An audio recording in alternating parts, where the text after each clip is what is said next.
Hello and welcome to Session 5 of Star Wars Destiny of the Force.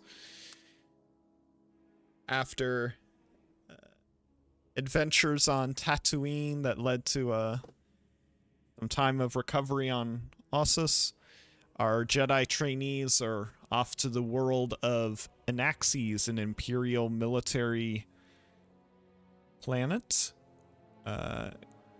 After having their friend Chumda Vanada Kaur accept an invite to attend a military graduation, an officer's graduation specifically, which is always a bit of an event on the planet, as they have visitors from other worlds, mostly membership worlds of the Empire, but sometimes other worlds, in order to meet and get to know the new officers that'll be part of the Imperial military. Often these interactions determine where many of these officers get assigned.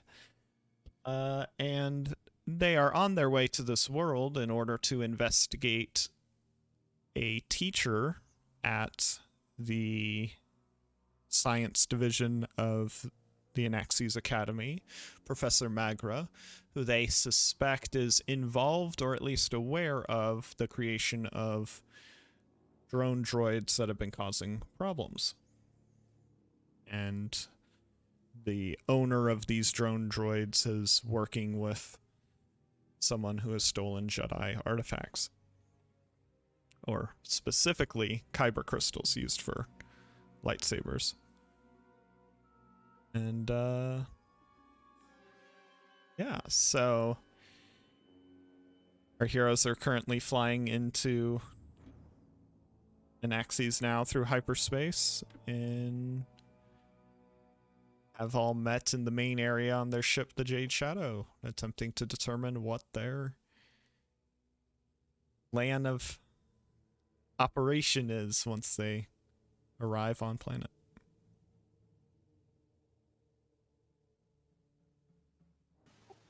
Sol wheels out a clear glass board and pulls out a marker and writes everyone's names down. As we brainstorm, he's just going to write everything down. It's EI, no Y at the end. You can't get my name right, can you? I just wrote Sid. Yes, he writes there just as SID. That would do. The only one filled in is Merrick, and beside it says Charm Lady.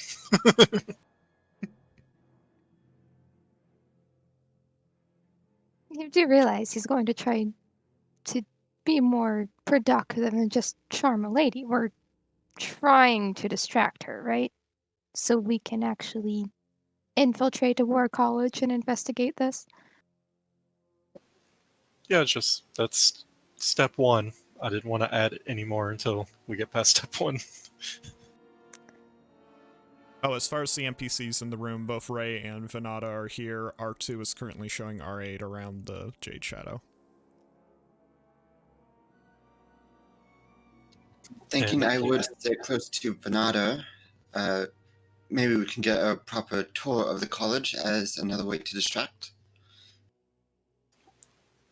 So there probably won't be time for a tour during all the event, but the event itself, just being there, could be enough.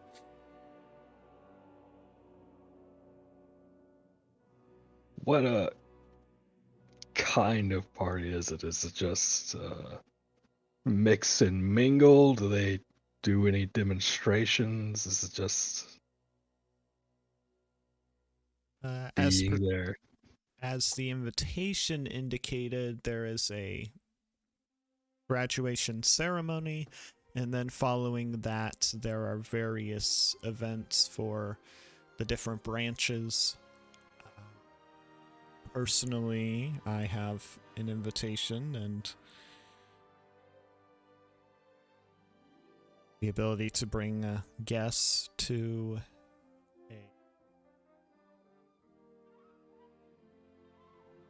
She kind of tilts her head. Governor's party? Not too different from Reltenar, a little less varied, perhaps, but same idea. All the graduates who attend must stay in uniform, but otherwise, they are encouraged to make connections.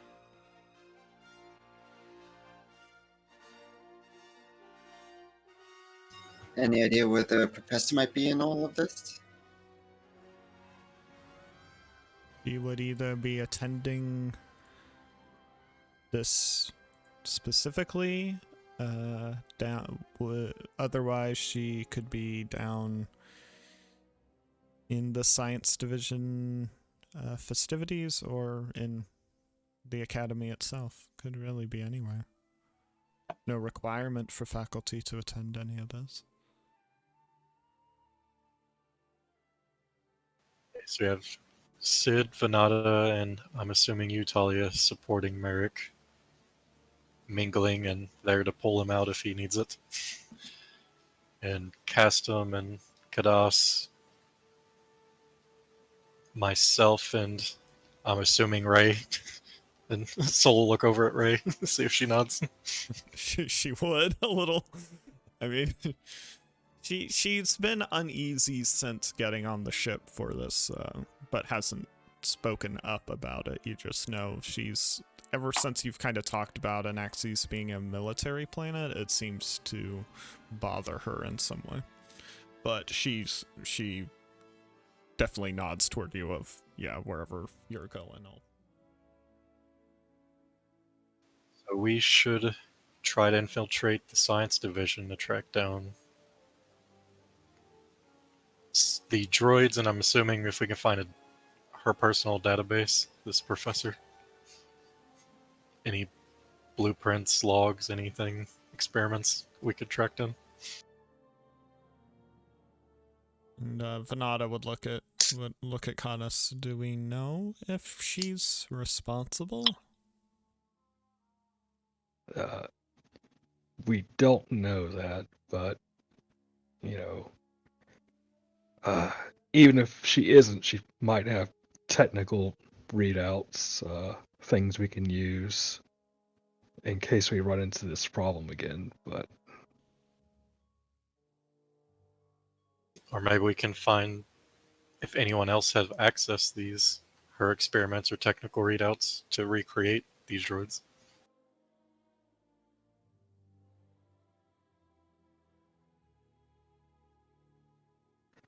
speaking of sneaking around, and he'll do that in air quotes, to get this information, am I going to be a problem, you know, with all of this? Just gestures to his armor. Venata would cringe slightly and continue. I've never found you a problem. Just the amount of weight you carry.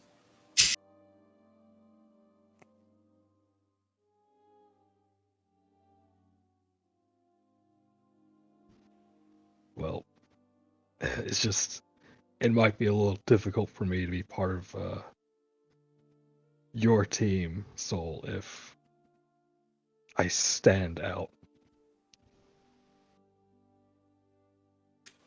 We all have strengths and weaknesses here. It's, as a group, we balance each other out. I think he means that most people are going to take note of the Mandalorian stalking the halls. I mean, military academy. Imperial Military Academy. He could be a guest speaker. Then why would he be stalking the halls? Well,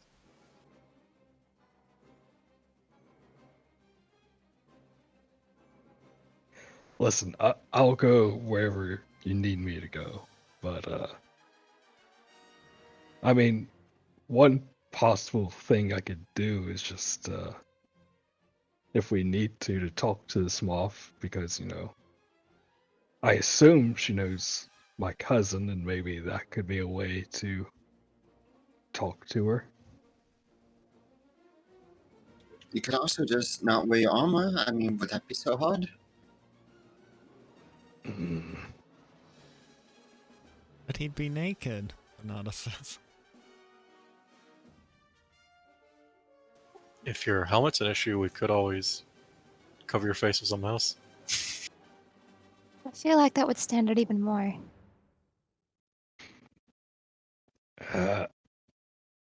If it is needed, I can wear something that is not my armor.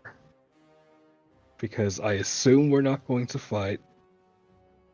And I don't need it. Just...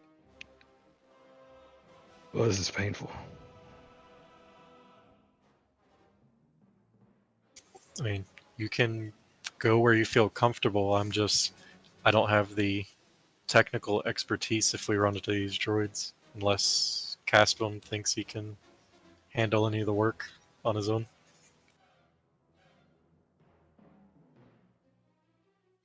Yeah, I don't know about on my own, but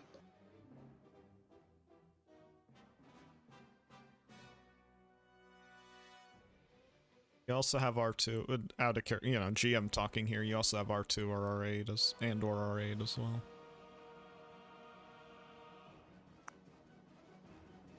Renata, we're all coming under your invitation, right? Well, I can't mark more than 2 guests. And that might not be great if we get caught running around.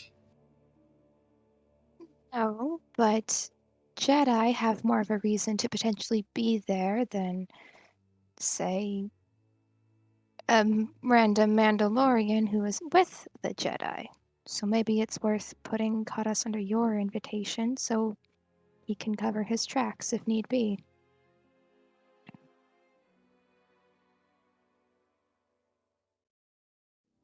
It's not unheard of for a Mandalorian bodyguard.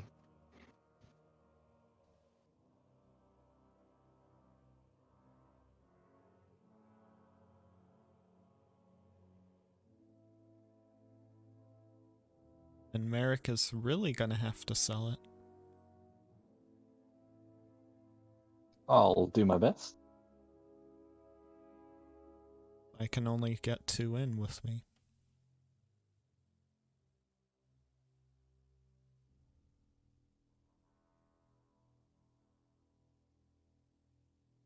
I'm sure Sid can coerce her way in. Unless Sid she, just kind of looks like a deer in headlights when you say that.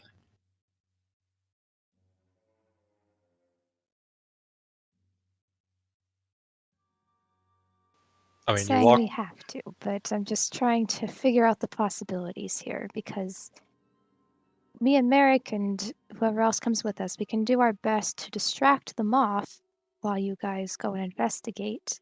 But we can't guarantee how much time that'll give you or if it'll even work.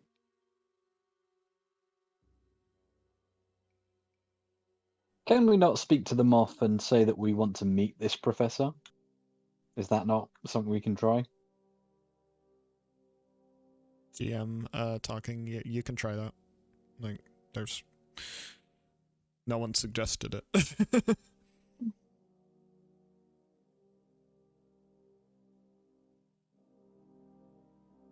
Actually, not a bad idea. The simple solution is usually the best. I have those occasionally. The difference is meaning that the professor could be notified. Mm-hmm. If you did it the way you've been talking about it, then the professor wouldn't know you're coming. So it depends on how hostile you think the professor is. Or potentially hostile. As long as we don't say what it's about, I think it might work just fine. Alternatively, is the moth trustworthy? Could we let her know that we suspect the professor is involved in this? Well, however they're involved. It's a large accusation to make without full proof that the professor is involved. The tech could have just been stolen from her, and she has no involvement herself. Or she had a partner working on the tech, and that partner just took their half of Either way, it's not something we should go around accusing or making a big deal of. I Who's would accusing go on- anyone? We're just investigating. My only issue is it could backfire, as in the Moth may take offense that someone that is employed and vouched for at the academy is under suspicion. It's a good thing I'll be on the Moth's good side then, isn't it? And then Sol points at the Merrick saying, and then we're back to this.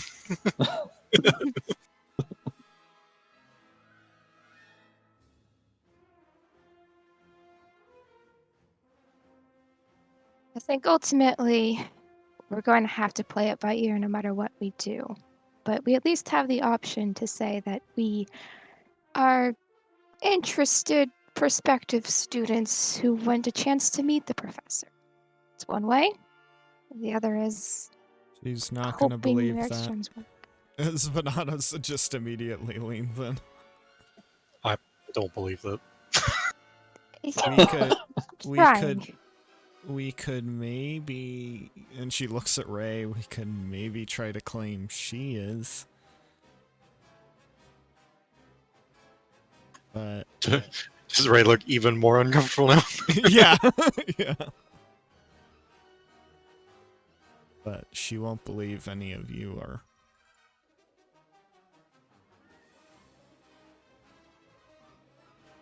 And she does look at Castum after a moment and say, no offense.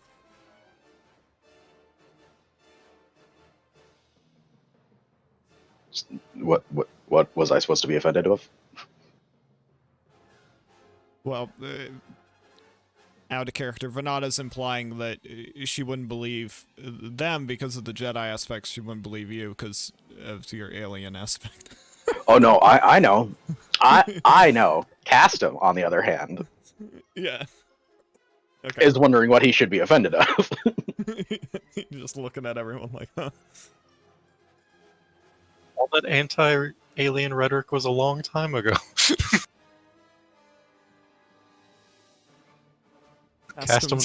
He's a little more out there than the average one. You gotta build bridges.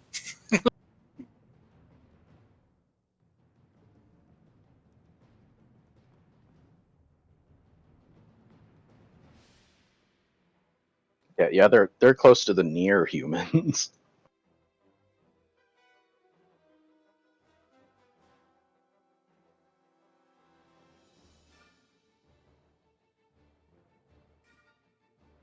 Well, and if they know what a Melito is, they wouldn't necessarily trust it, per se, because of hive aspects. Oh. If we have Ray pretend to be a potential student, that still wouldn't solve the we only have 2 invitations. Well, that's for like the party event, like the event that after the graduation, you know, like as far as getting into the academy goes and getting like a tour that way or whatever, or some perspective like aspect there. That's what Vanada's more meaning is, like you could try to use Ray for that, but that, you know, Could be a lowly Jedi Padawan who was tasked to bring Rey here, as she was a stowaway, like at the Jedi Academy, like on Osis, like someone we just took in, and shows great promise to be an Imperial. Be even harder to sell. Do the Jedi traditionally set up the Imperials?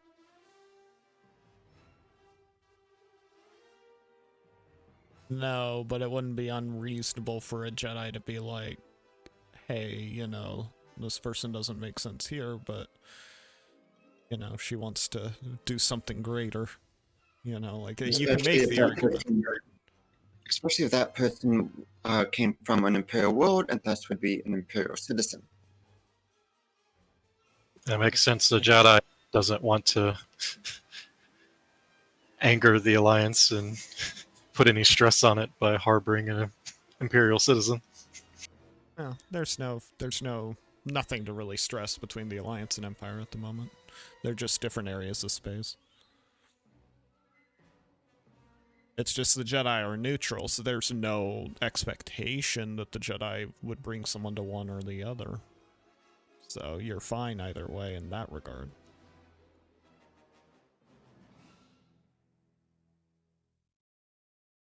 Still believes he could sell it. Regardless, it works best as an excuse only if you get caught. And we're trying not to be caught.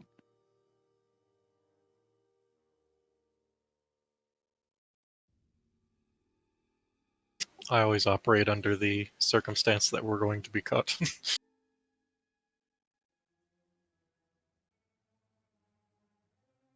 So that's why it always happens, but not necessarily.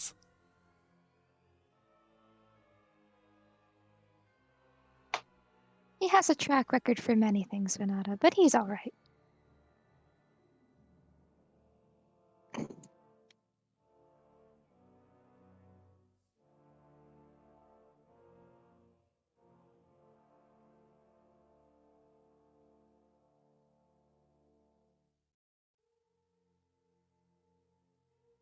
So do we have anyone specifically trying to find the professor so they can at least keep eyes on them if they're not in the lab or at the ceremony?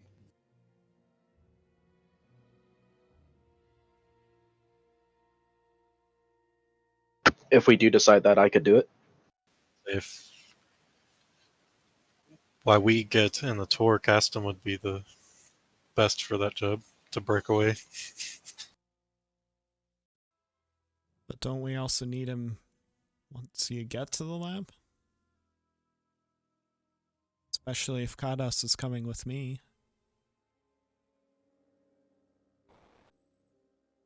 Yeah, we could combine the two. If we can get to the actual science department and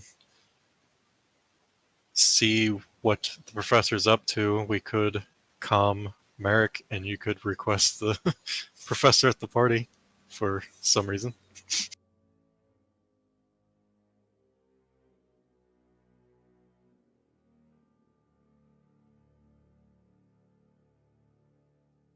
Vanada's face is just, why did I accept this? I Call me trusted Merrick. crazy. I feel like for some reason is not a great reason to attend a party. You know, might need something more than that. I was leaving it up to you to fill in, since you'll be the one doing all the talking. Oh dear. Okay, I'm great at talking. That's all I. Soldier, like, yeah, I've heard him only talk the whole time. Two things I know: he's good at talking and throwing people off ships.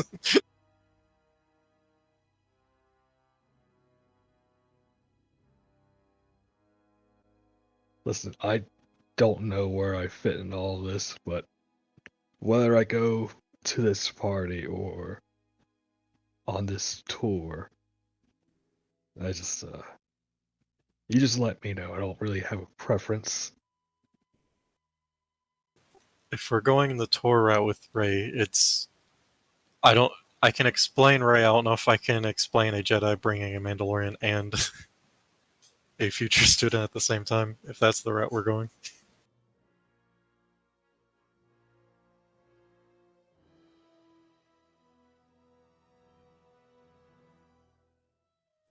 Well, you might be able to. It was a Mandalorian who told us about this because she had attended it.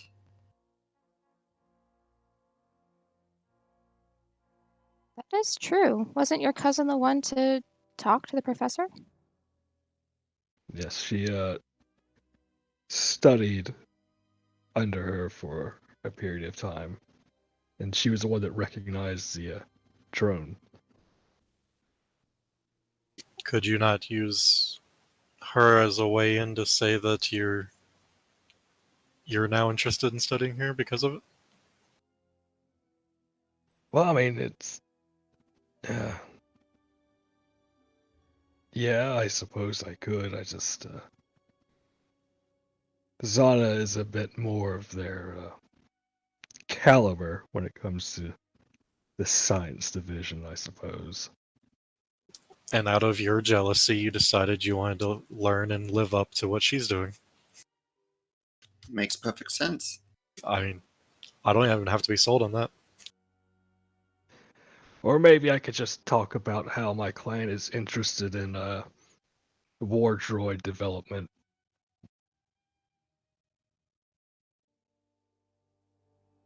You know, deception works better the closer to the truth you can stick. That is close to the truth.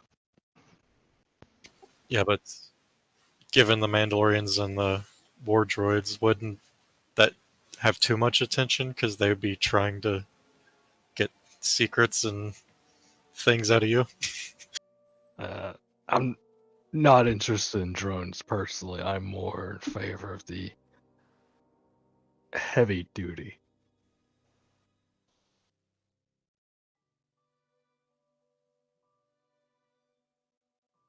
I can simply just mention that the professor was an expert on programming and take my own spin on it. To be honest, it wouldn't be deceiving. It would be nice to learn.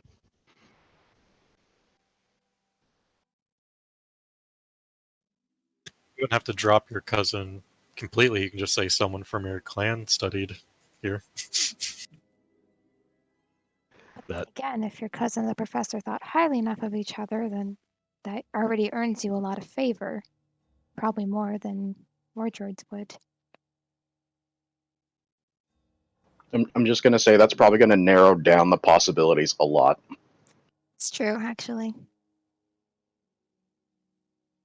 all right. Well, if you want to feed me some lines, I'll do what I can with that.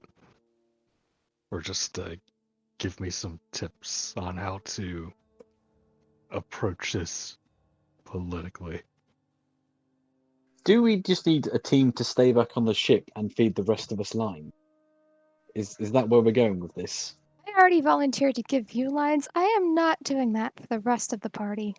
I assumed Uncle was going to give me lines.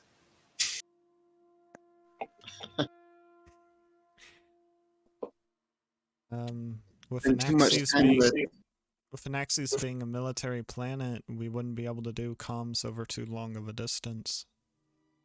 Not without being intercepted. clearly Yeah, you've already spent too long practicing with lightsabers and not enough practicing with words. I think you'll be fine though. Banada just looks at Sid like.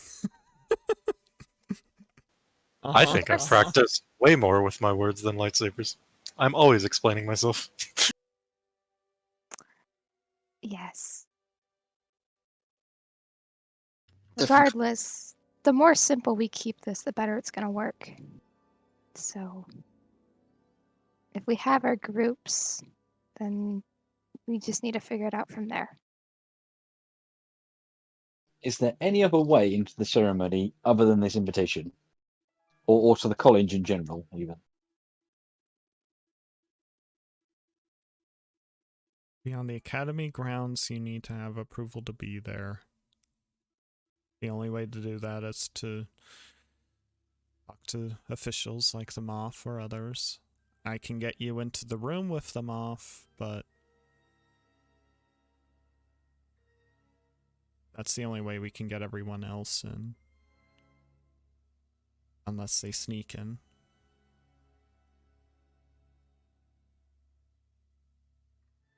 As for the event later, I can go with 2 others. Okay. So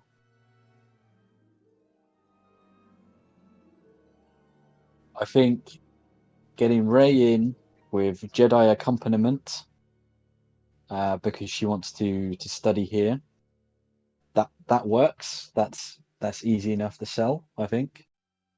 And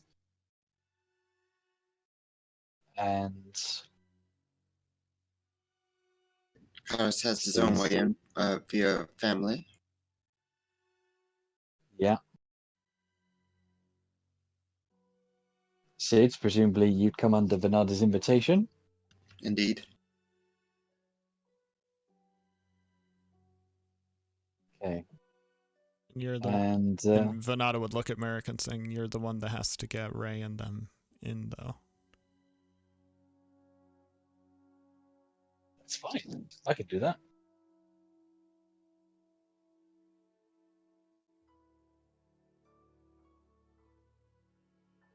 A Ranger and 2 Jedi, accompanying a promising young student. Perfect. And then if I happen to just abandon the student and try and charm the lady, well, all the better for it.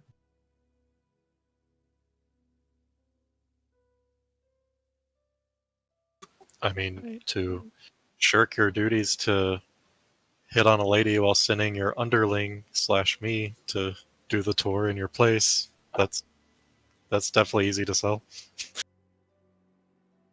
That's exactly what a good officer would do.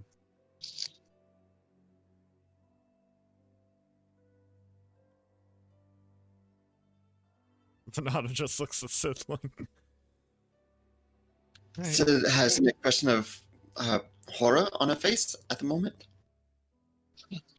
Time to start getting our dresses set. Wait.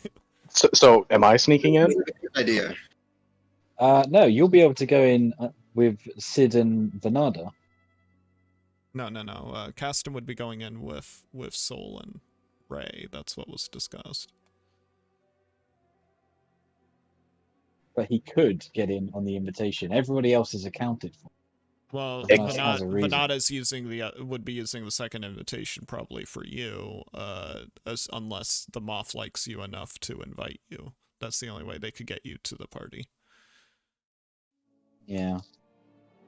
That was the original plan. That's why she was saying, like, if she had to bring Kadas instead, the plan could still work, but you would have to get an invitation. Yeah. Okay. So that's the difference. Is plus custom, you guys had discussed either going with the others, which you could do.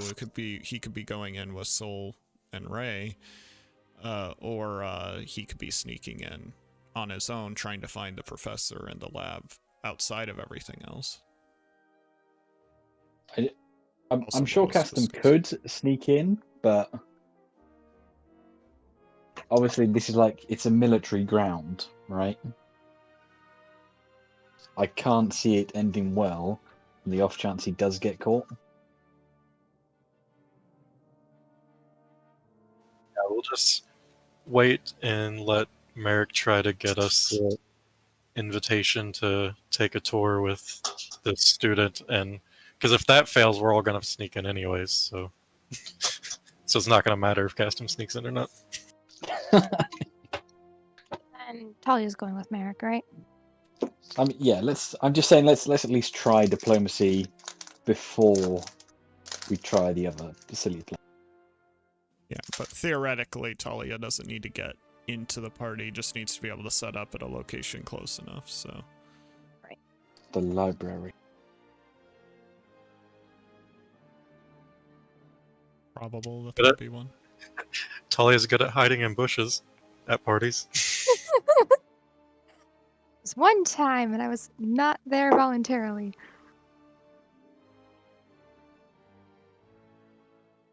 I do not choose to hide in bushes. And I would say you guys have figured out what you're gonna do and how you're gonna approach it. So if you want to do any medical or mechanical checks, as you finish your travel, apply stim packs, that kind of thing, this would be the time. We'll start with Talia, Yeah. can you patch up these? I have a cut here and there. A scar is good, but a cut is not.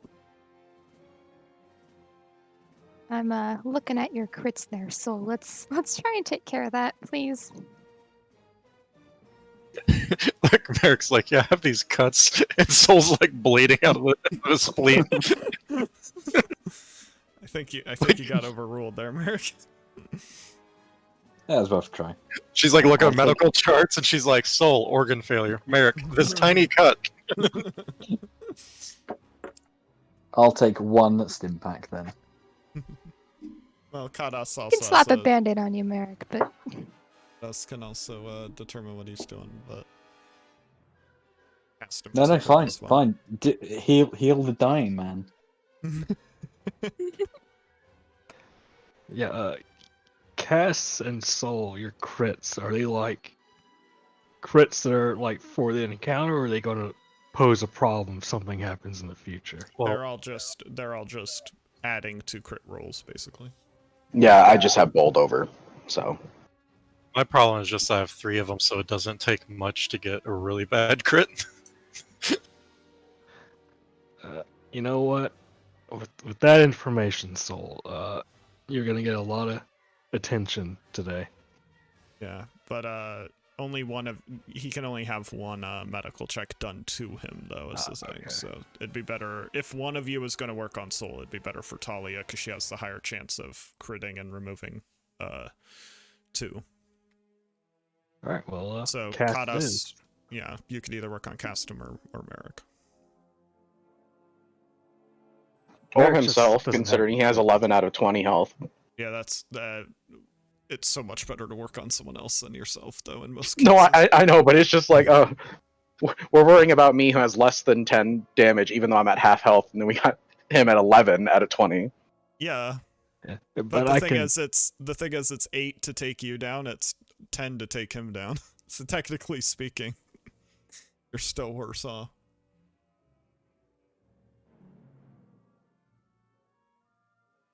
All right, Cass. So it's what difficulty crit?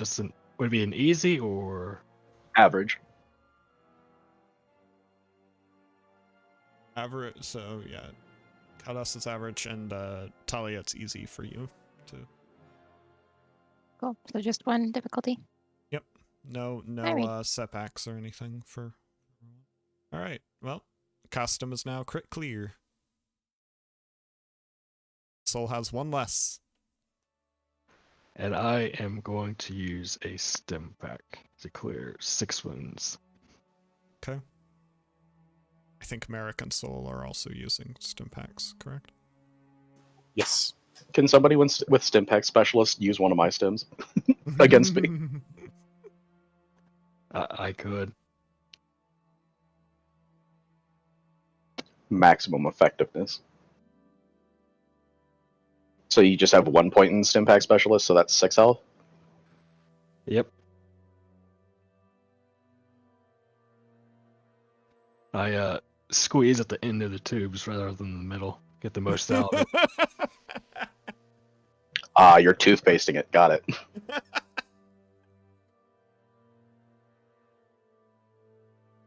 Hey, if it works for teeth. No. It works for internal damage.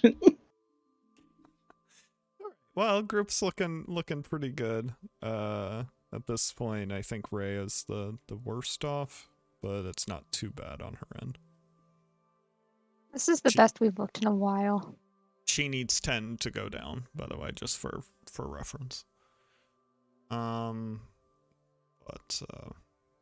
okay. So, all right then, yeah. Off to Anaxes we go.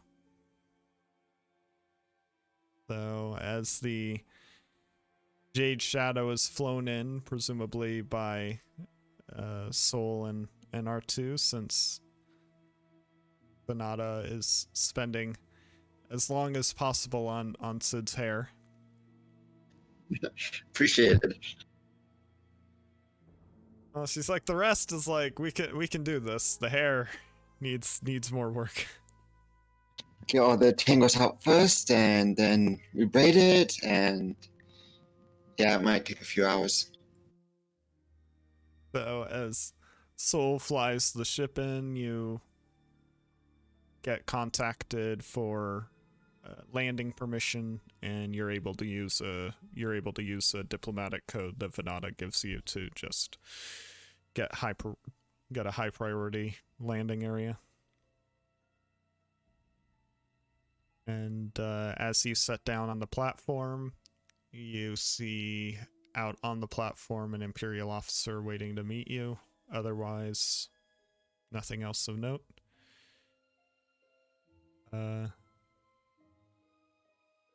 Who wishes to disembark?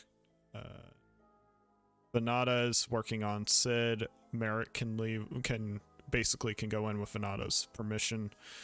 Others can accompany Merrick. Just keep in mind there may be some scrutiny involved. Sol's just gonna wait on the landing platform until he hears back from Merrick. Just sort of clean up the ship and the outside of it and stuff while he's waiting.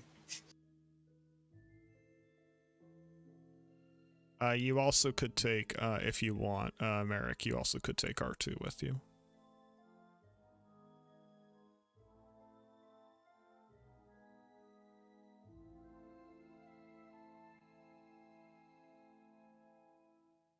Anyone want to go with Merrick, or is Merrick going in alone? I'll go with him. Yeah, I think I'd be the shadiest addition, so.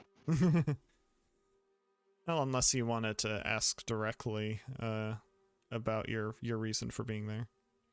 In general, you given your part of the plan involving you basically doing it by yourself, you could go on ahead now and try to head down from this area to the academy and see if you can get in outside of Merrick.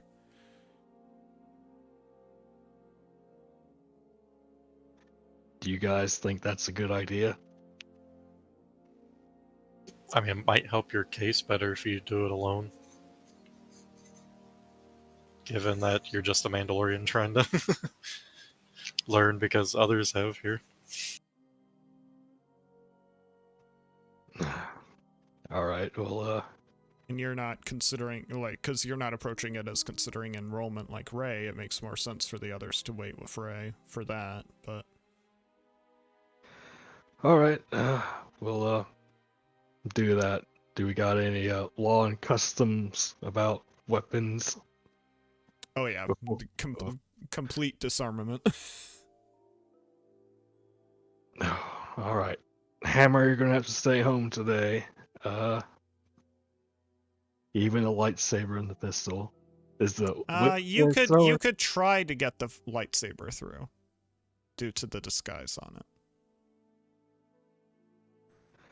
Well, you know what? I'm nothing if not stubborn, sure. Yeah, any visible blasters or weapons would have to be left. If they're attached to your armor in some way, they'll let it through, but you know they are going to be keeping an eye on. I know you had talked about a wrist mount. Yeah, I haven't gotten it yet, but I do have the whipcord thrower, which is on the gauntlet or the fan brace. So yeah, I would say you have that, and you can try to take the flare through. Okay. You also would have the option of taking you could take R8 with you since you know, the hope is for you to eventually meet up with Rey and them anyway, so you could take R8 with you if you want to not be alone. Yeah, if Rey consents to that. Yeah, Rey would be okay with it. He'd just give him a little pat on the dome. By the way, R8 looks like a whole new droid after the full like cleaning and everything that happened on us. This would be kind of a sparkling white.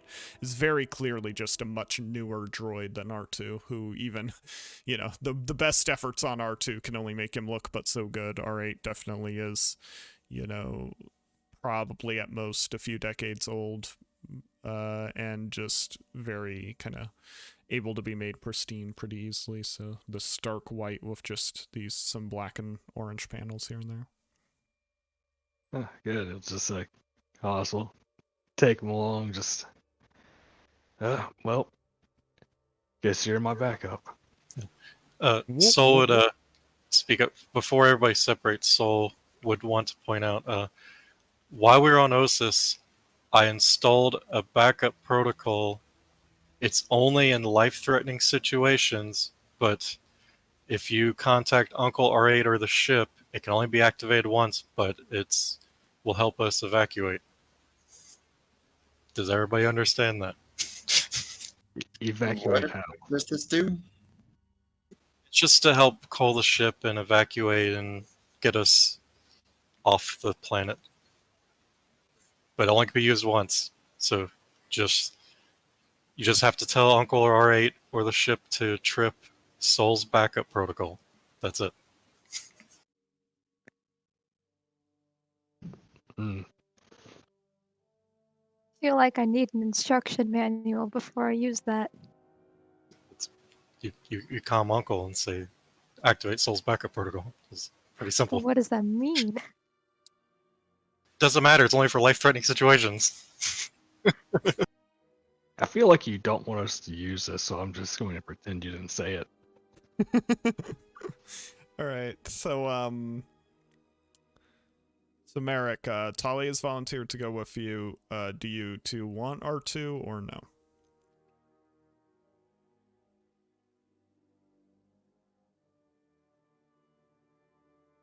Also muted if you didn't know. Yeah. Be dealing with the baby.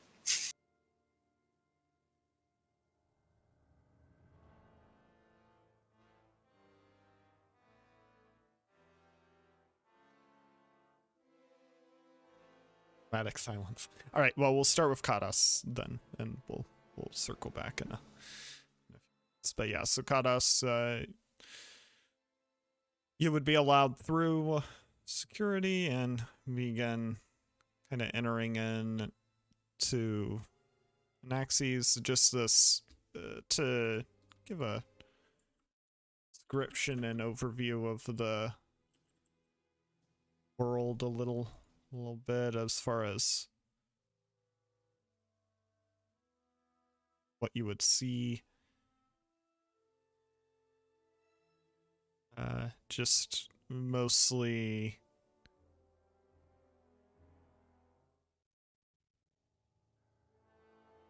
kind of mountainous terrain, very much a fortress world in design, kind of canyons and valleys, overall rocky planet. When you were like approaching in, you could see some jungles and other stuff, but by the time you get to the main cities and the main areas, there isn't much to be seen in terms of flora at that point. It's pretty well in hand by then. And so as you're kind of let down on a lift, you and Scorch are lowered down from the landing platforms onto the main field. You can see the many buildings of this branch of the War College in the distance, and other structures nearby. And as you're disembarking from the landing area, Kadas, you and R8 would be stopped by an Imperial. To describe their dress, very similar to kind of classic Imperial dress. However, there's a lot more black utilized in the outfits and a lot more usage of red and blue striping or markings. So overall still the kind of gray uniform, but more color and variety. And the officer stops you. What is your business here? I wish to get in contact with Professor Magra.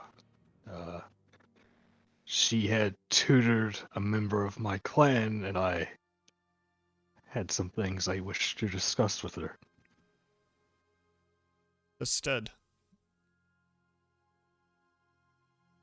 goes to a console in order to likely to verify the professor. You and R8 just kind of have to wait. Does this?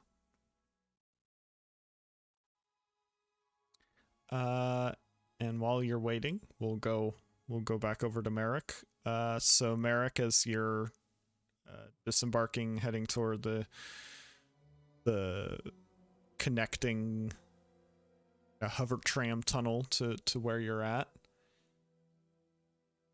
You Talia volunteered to go with you. Do you also wish R2 to go with you, or is it just you and Talia?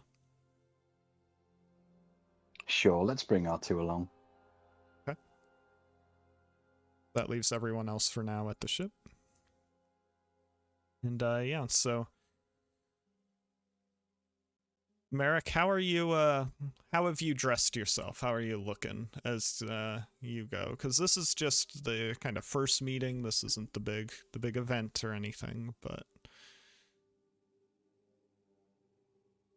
Let's say Merrick is in his dress uniform, but he doesn't have on the full ribbon rack and insignia just yet. okay.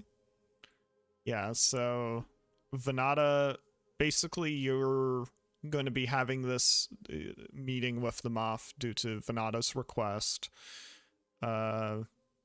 Basically, and you know, so main objective is to get the permission for everyone else and to be in the college grounds, and for yourself to potentially do more than that, but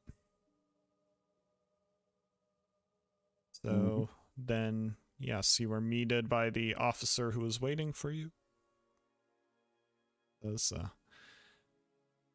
the graduation ceremonies, the Moff has got a very tight schedule, but she has made time to meet with you. Kind of just nods and says, will this be your party? For now, there are others on the ship, but we wish to seek permission for them to be on the grounds before they disembark. Understood. Well, with the security measures of the event, all such things will need to go through the Moff. Of course, we understand entirely. You will accompany me, and he would be leading you toward the tram to ride in.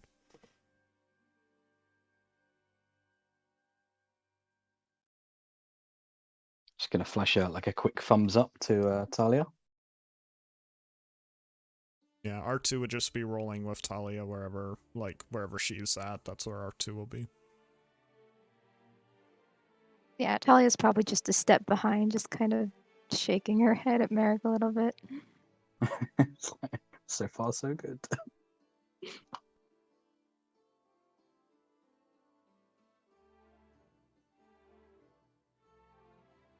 So yeah, as you are escorted onto the tram, it leads you into the main city area, a bit away from the college, but the college is still visible the entire tram trip. And as it comes to a stop outside of what you can only imagine is the main administration building, you see some signs that indicate that it's still part of the colleges and academies, but it's again kind of administration top. Pass by many stormtroopers and other officers, most of which are just seem to be preparing or otherwise doing things related to the events being held today. You also see some Imperials kind of just dressed normally, who you can imagine are probably students either before the officer graduation or perhaps after graduations for infantry and such, which have already occurred. So as you are led toward the building. It's a big silver, very clean structure. The officer takes you in, seems to use some kind of electronic pass, and this seems to allow you all to go in. R2 seems to be taking note of stuff as you go by. But eventually you're led to a lift. The officer stops by the lift to let you three go in, but does not follow you, and says, floor 11.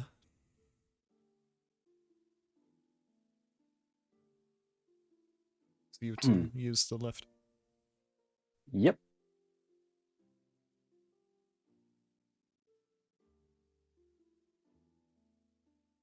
Thank you, sir. After you, Miss Skywalker. She'll just kind of nod really quickly to the officer and step in. R2 rolls in after, and presume Merrick follows. Mm-hmm. So as he said, floor 11, I assume you go there, or do you go somewhere else? No, we'll just go straight to the floor. We're not at all familiar with the college, are we? So we'd just get lost if we tried going somewhere else. Probably. There's a few, like, you could see next to each number, there's like a few names for different things, but yeah. Alright. Go up.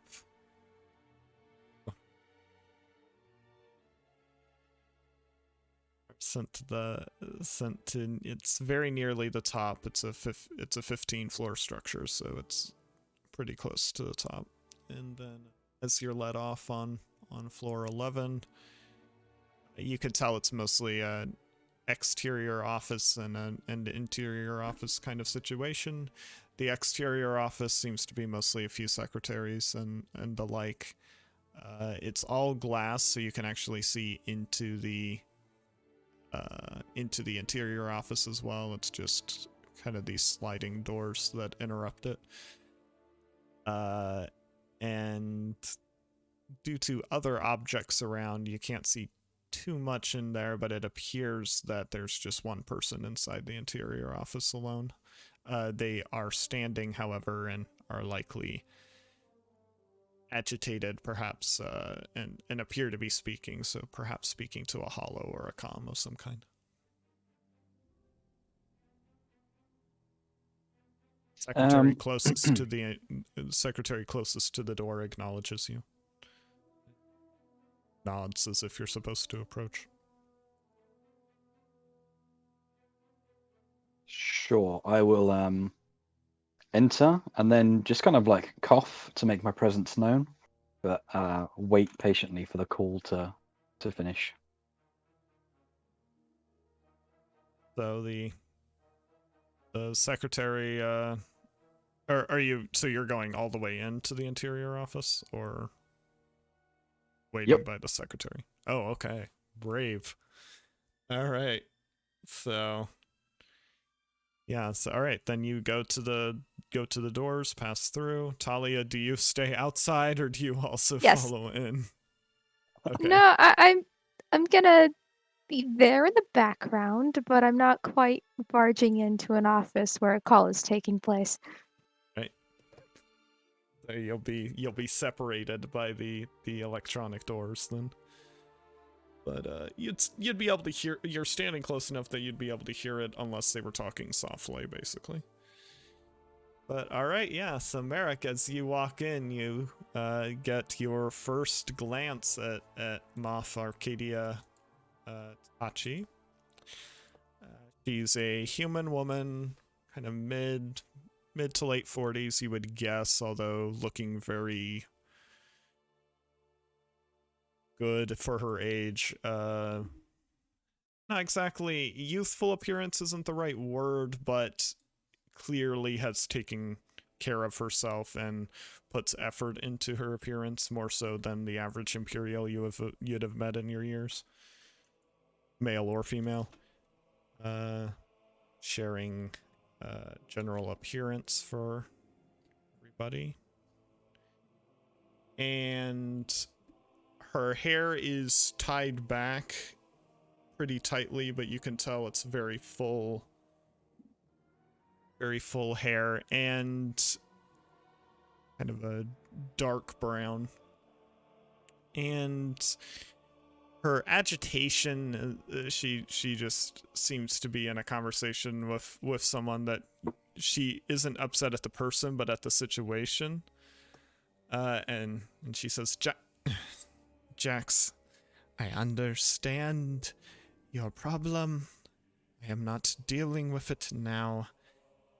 And she looks up at Merrick, seemingly maybe a little annoyed that you came in, but she just says, I will have to contact you later. I believe you're attending the after graduation event. We can speak then. You just hear kind of a rough voice say, all right. And comm ends. She looks up to you with kind of a smile, a smiling mouth, but a very stern pair of eyes. Yes? Merrick will bow slightly and say, "Greetings, Moftachi. I am Merrick Cole, here on the behalf of Bernarda. Bernarda Cole? Ah, yes, the Shumda. You said the Jedi wished to speak with me, that she'd be sending a representative. I assume that is you." Yes, ma'am.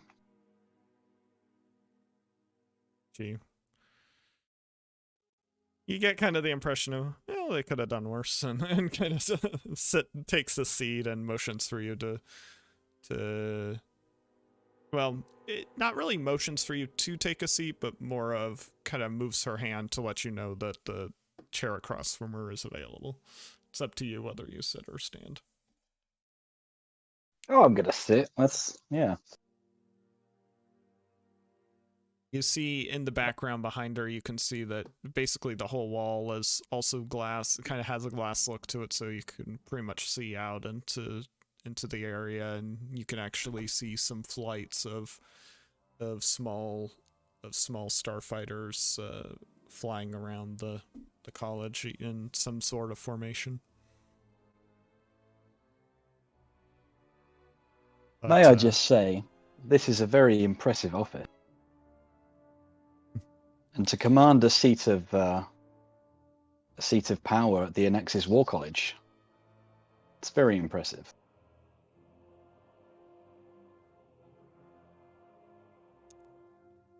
all right, give me a charm check against 4 red, please.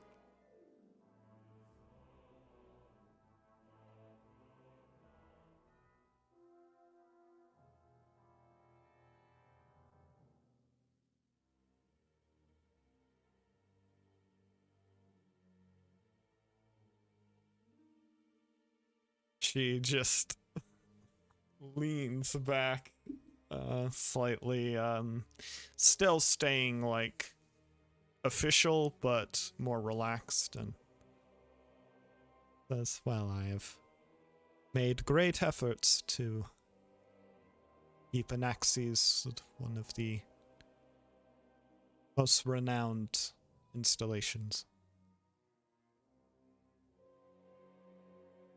Take great pride in my efforts. I would say your efforts have paid off.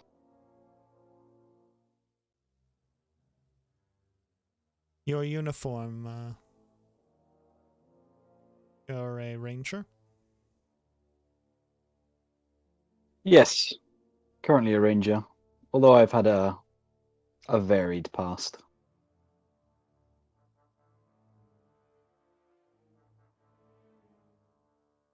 When I first started my military career, I was a soldier for the Jedi Queen. Fought and she kind of puts a hand up to the side of her chin, and like she's pondering. Yes, ma'am. Although I don't like to talk about it much. I'm sure you understand. Well, can't say that I enjoy discussing it much either.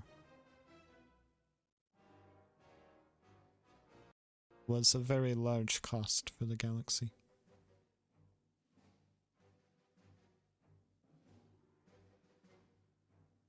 Merrick will just kind of nod solemnly, rather than say anything.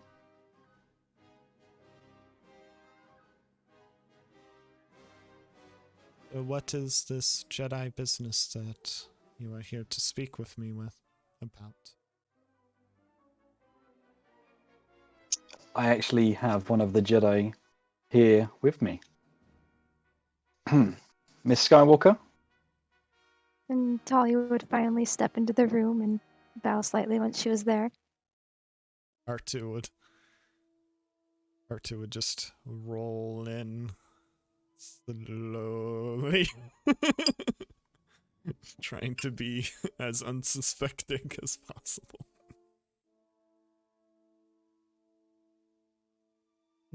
Skywalker. He looks at Talia. Yes, Baptachi. The youngest of the two.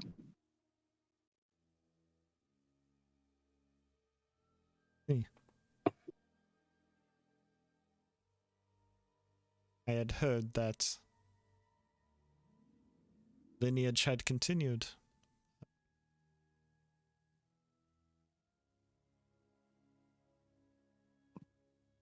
Yes, indeed. My brother is turning into a fine Jedi Knight, and both he and I are very lucky to have Merrick to keep an eye on us. She's too kind. Really, it's them that shows the promise.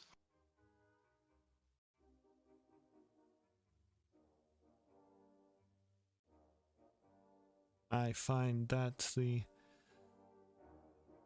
students often only turn out as well as their mentor's direction.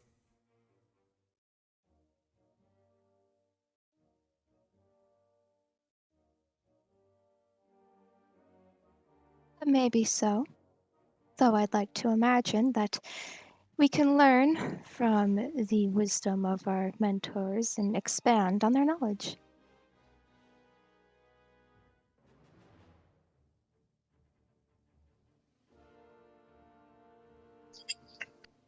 Without experience, Talia. that means little. And she looks back to Merrick.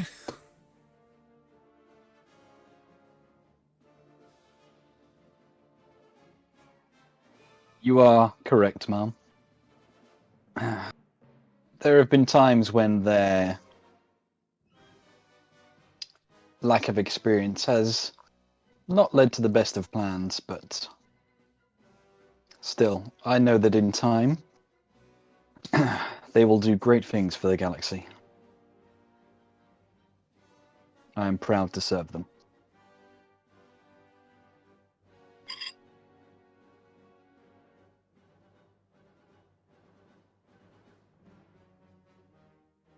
That is admirable. She seems like that was kind of a loose compliment, not very like. Right now, you could feel kind of it's more of niceties than genuine appreciation for your presence.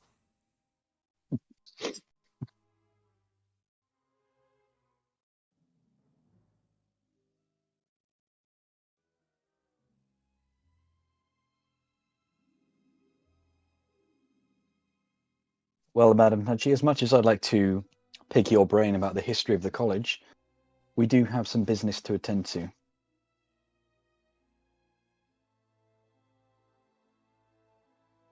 She just puts her hands together and waits what you to say. So the plan we decided with was Ray to join the college. Yeah?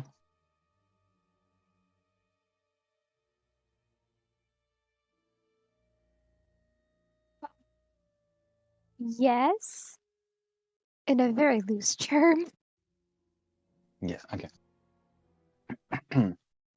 Mom, during our travels, we've encountered another individual who we believe would be an excellent candidate for the college. Although she is force sensitive, also my Jedi tell me, the Jedi Order itself is not a good fit for her.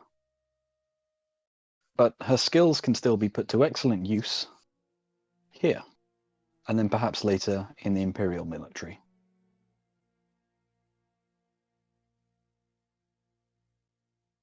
See. Well, I can certainly see why the Chumda would have you come to me about this. Full circumstance, but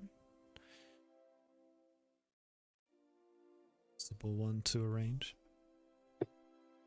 Yes, I understand this is unusual, and normally there would be applications and such.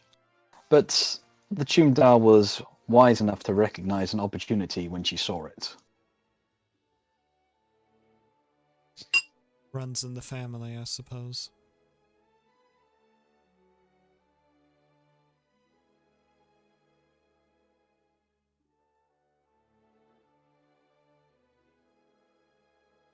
We seek your permission for them to be allowed access to the grounds.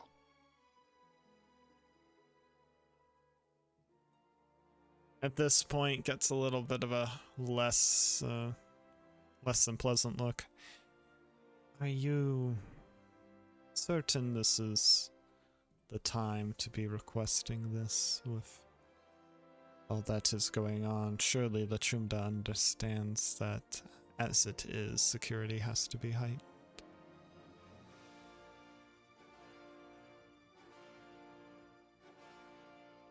Of course, and we would never ask you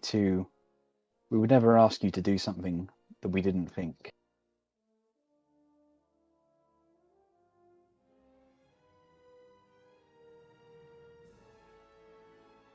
I'll give a quick look to Talia here. Of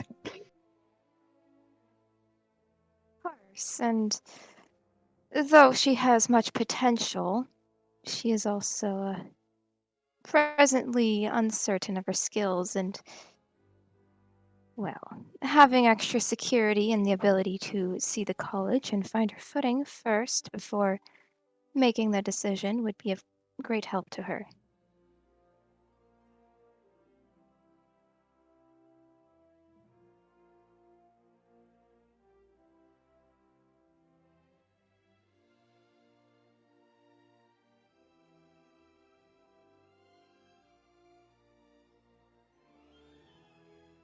I can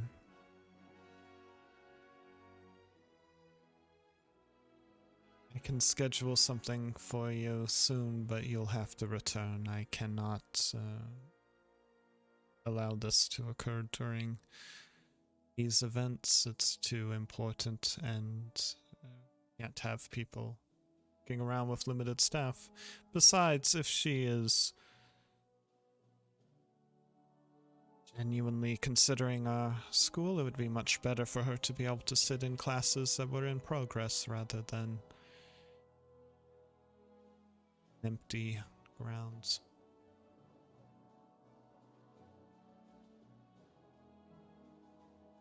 Perhaps, Mom, she could instead speak to some of the teachers and professors here. If they're not teaching classes, surely this is the perfect opportunity for her?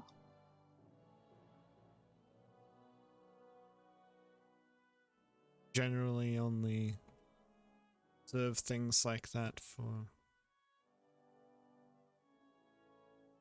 special individuals. And an individual sent to you from the Jedi and the Tumdar doesn't qualify as special? Qualifies as charity.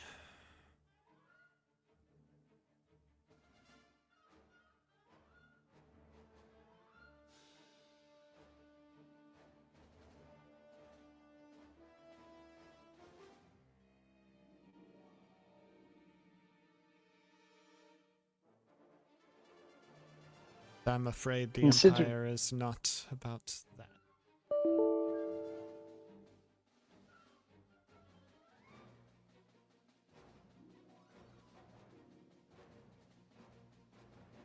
Could you consider it a diplomatic gesture to help strengthen the bonds between Empire, Hapes, and the Jedi?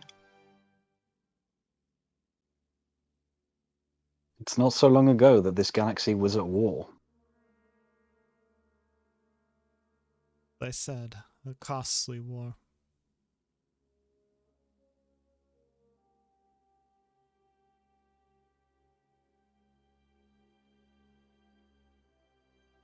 Make a charm check. Same difficulty.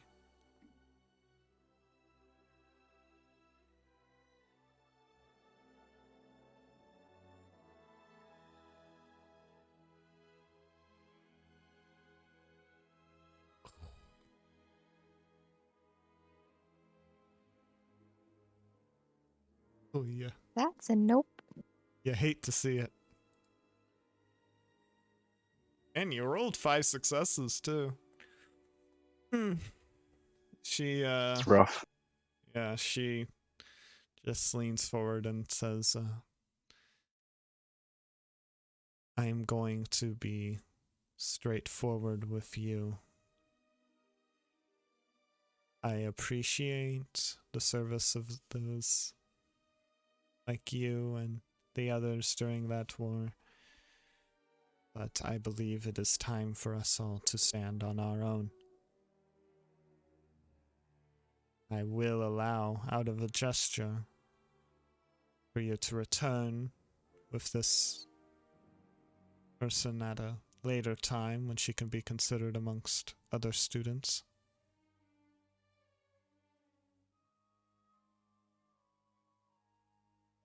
So, see her kind of look up and past you, likely at someone standing behind you outside in the exterior office, and she seems to hit some kind of intercom system and says, "Why is my daughter waiting outside?"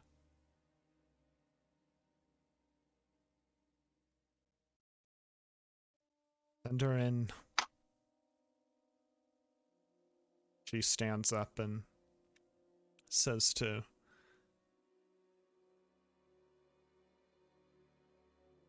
our business is concluded. Please set up a time and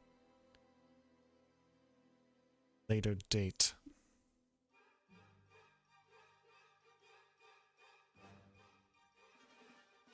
Merrick will stand and bow slightly and he'll say, "Of course.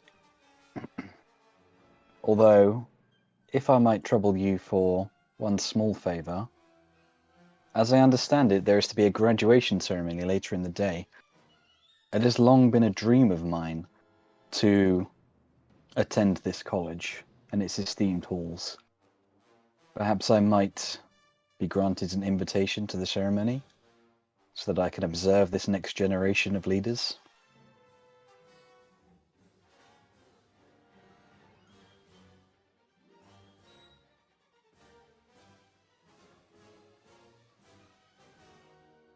You hear the door sliding open as the person she identified as her daughter comes in, and Arcadia simply looks at you directly and says, "If it is the wish of the Chumda, I will not prevent your visit, but you will not be there due to my wishes."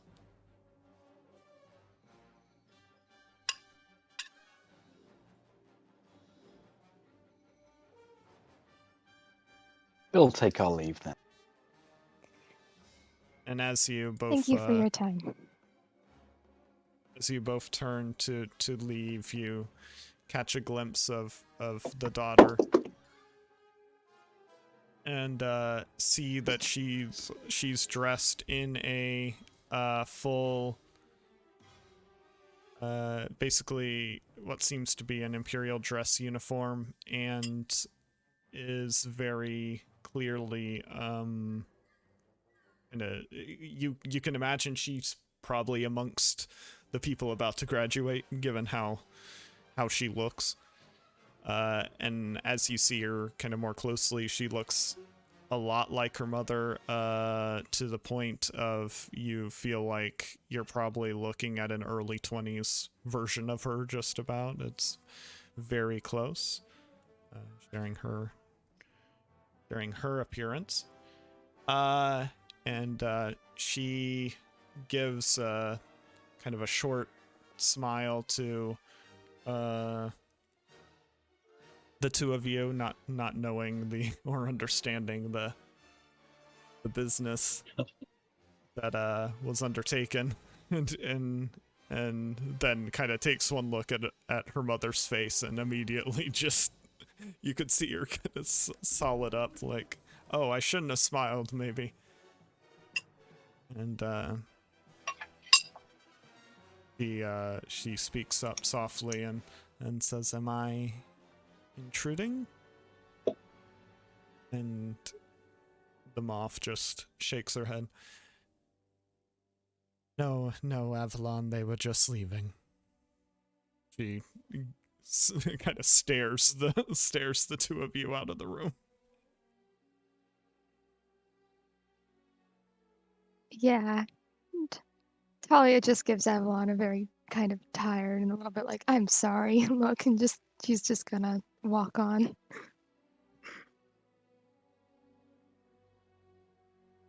I'll bow on the way out and I'll say, it was a pleasure to meet you, Moff Tachi, Miss Tachi. I'll see you later at the ceremony.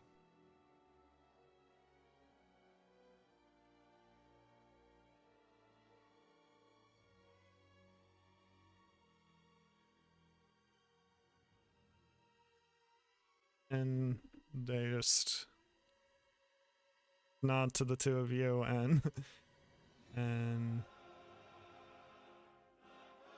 Arcadia very quickly goes to close the doors as soon as R2 like rolls out behind you two.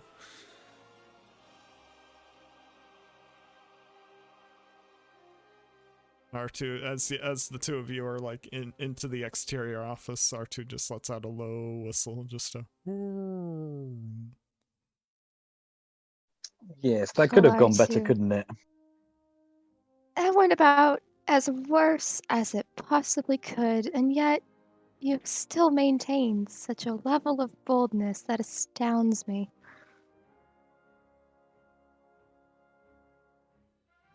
Honestly, Miss Skywalker, this kind of situation doesn't really faze. Oh, you don't think? I knew it was unlikely, but you have to try.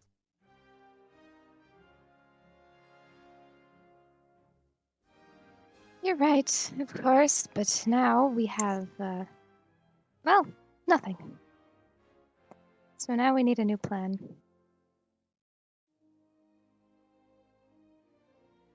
Well, as you go to rejoin with the others to figure out that plan,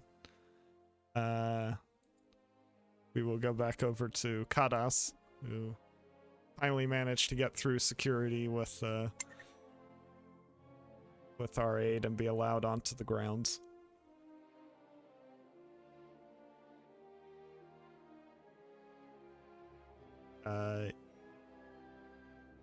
You've basically been given the equivalent of kind of a guest badge, more or less. It's a little digital card that you've been told to hold and carry with you, and to keep the droid with you at all times. And straight to the science division and back. Basically telling you if we find you anywhere else, you're in trouble. Yeah, I'm suspecting that they might be able to track the badge somehow, so I'll take them at their word.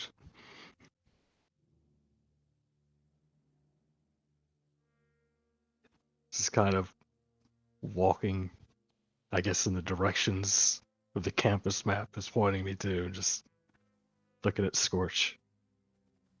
All right, I'm going to call you R8 because your name is a little eyebrow raising.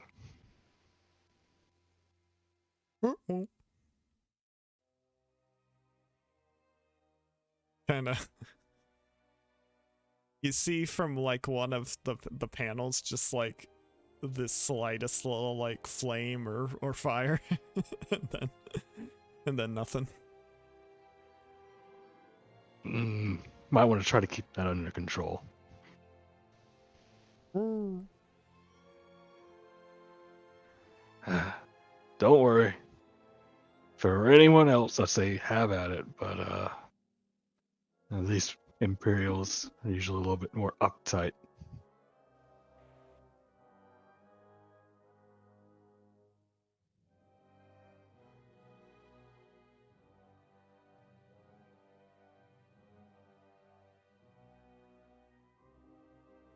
So it keeps rolling with you as you walk along the grounds.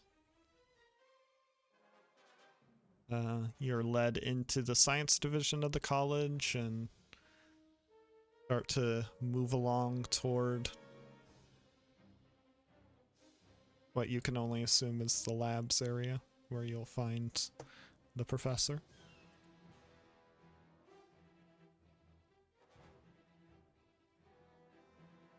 Are you thinking or doing anything as you're heading down in there? Just trying to see what it's like. If there's like the graduation's coming up, does it still look like they're busy, or is it kind of more of a empty? It seems almost ghost town if it weren't for a couple of like maintenance people who clearly seem to be taking the opportunity of it being almost a ghost town to work on it. Might as well be a holiday. Yeah, that's interesting information to know, and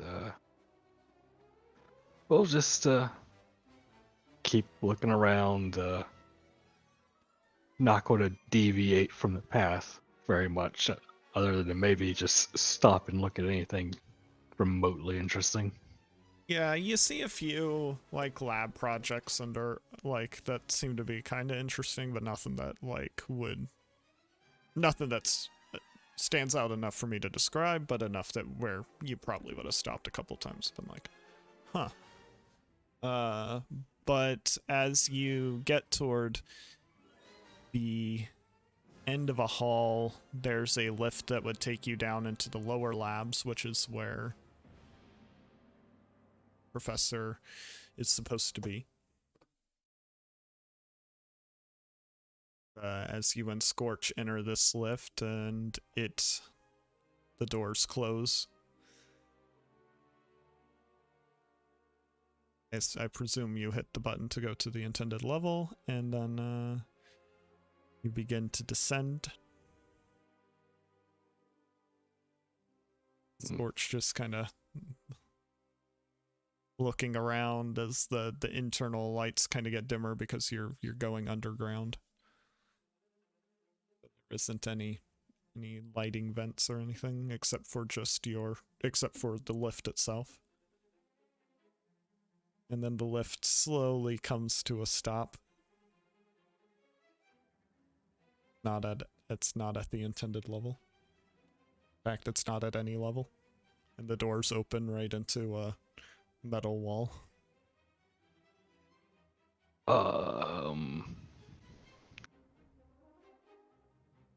Just can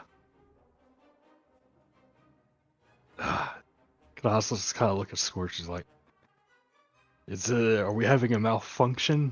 And he'll just kind of like press the button again to go down. Nothing's happening. You appear to have, like, looking at what's on the screen, you appear to have gone one level too far, and then stopped. Your best guess is you're right above a maintenance conduit, and right below the actual where the door was supposed to be. This feels like a trap in more than one way.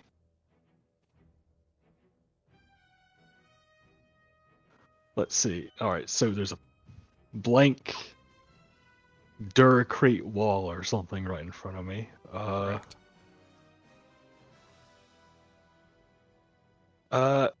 You know, I'm going to try to do things the right way and try to find a emergency contact button to let maintenance know before I start poking around. It does not appear to send any signal upon being activated.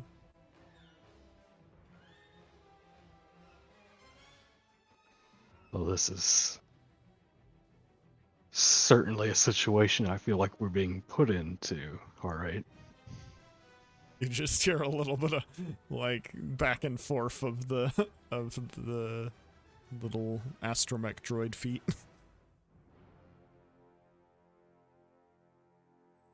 All right. We'll see. I have the mental tools, so I'm going to see if there's anything I can do inside this elevator to try to get it working again before I try to get out of it. Your first guess would probably be trying to access the computer's system to see why it's not responding. All right, this looks like a job for you more than me. R8 can provide skilled assist, but cannot access it personally because it's incompatible with him. So. All right, I'll tell you what I see, and you talk me through it. So it'd be three ranks in computers on the skilled assist. All right, that's pretty good. Okay, so I'm going to try to get it back online if I can.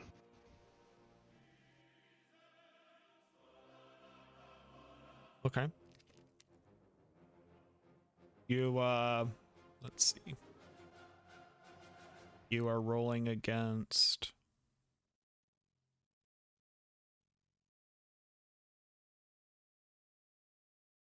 3 red and a purple.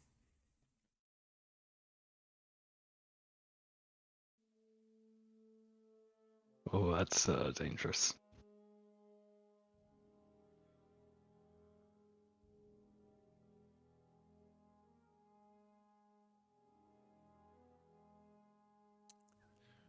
Well, good news. You get the lift activated again. Bad news, it's going down. Wait, oh no. It's going down. Is it going down like at a normal speed, or is it going down fast? Well, it's going down into the maintenance conduit below you. That was mentioned. And the maintenance conduit does not go up and down, it goes sideways. It's basically the floor.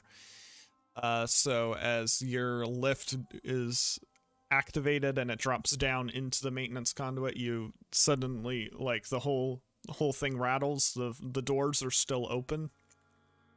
So as you do, you're just looking out into a long tunnel with several ways off, but you're still looking out at basically a long maintenance tunnel. And then registering that your lift is down there, you feel the whole thing rattle and start to move forward, accelerating. Oh. It's now attached to the maintenance rail instead of the elevator rail. You're basically moving down a maintenance tunnel at a decent speed with the front door to the left open. Oh no. Oh no. Also, Okay. in addition to that, take 2 strain.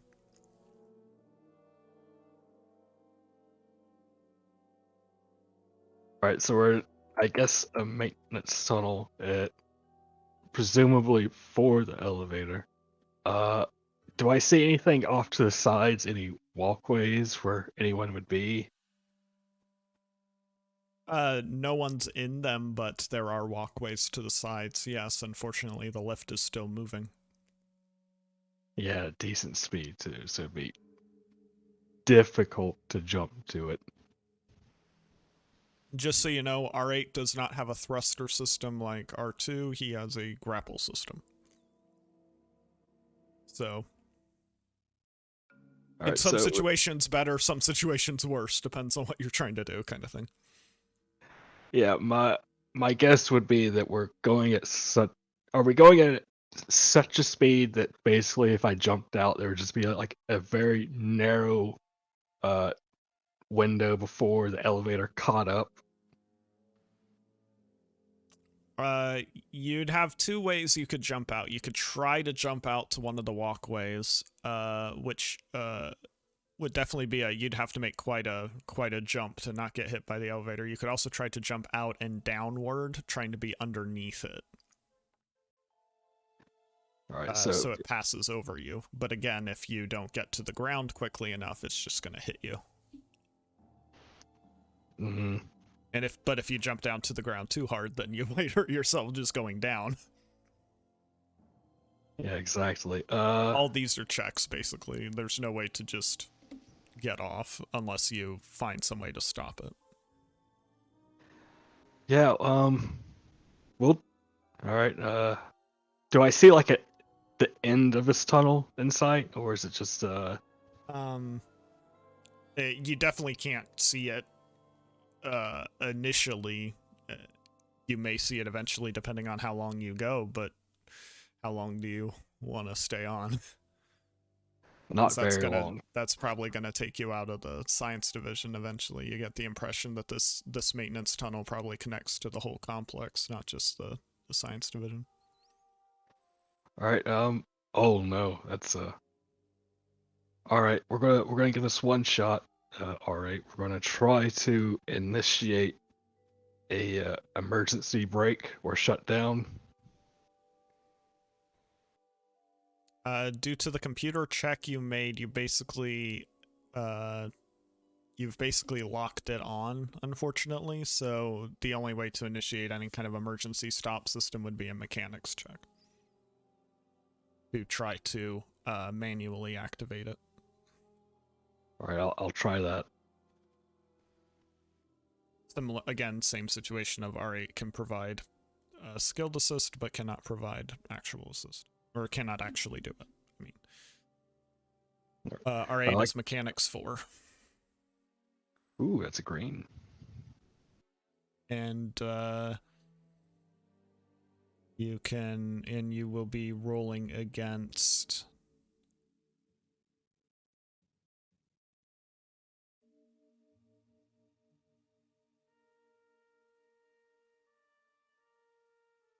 say 2 red and a purple, and yeah, let's say one setback for the open air. All right, I can remove the setback with gearhead.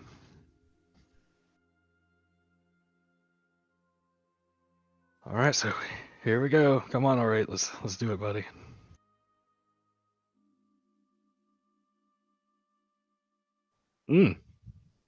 Them some unfriendly dice.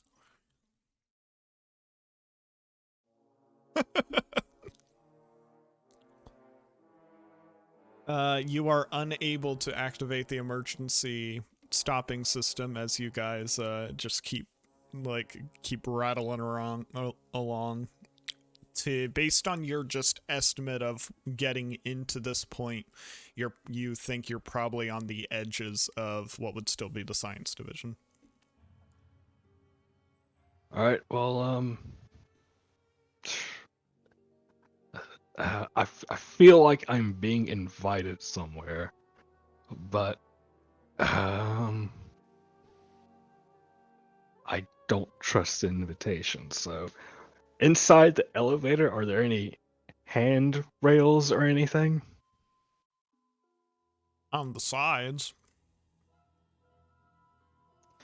All right, well, I'm gonna get hit by an elevator, but I'm gonna have to try to do this with my whip cord. Kind of like secure it on one end and kind of like jump out and swing under the elevator.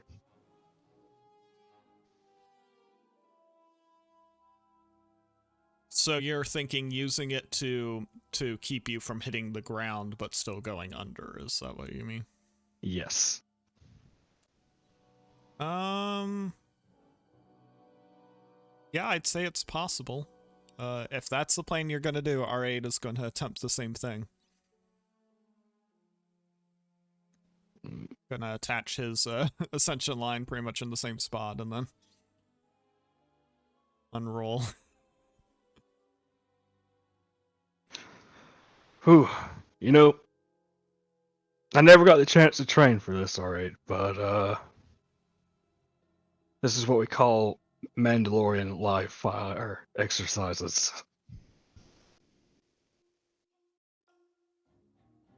I'm gonna get if I get squished. But all right, let's do it.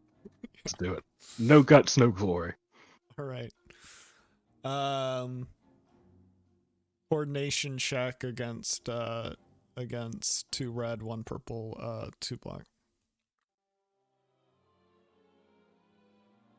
I have never. Oh. Oh no, I don't think I have that for enhance either. R8 will go second, so that in case you succeed, you can help him. Oh wait, I do have it.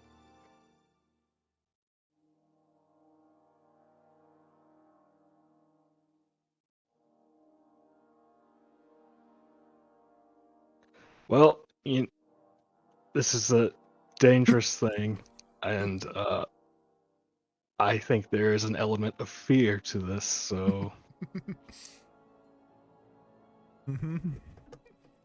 2 strain as well to do that. Okay, and R8 gets no help.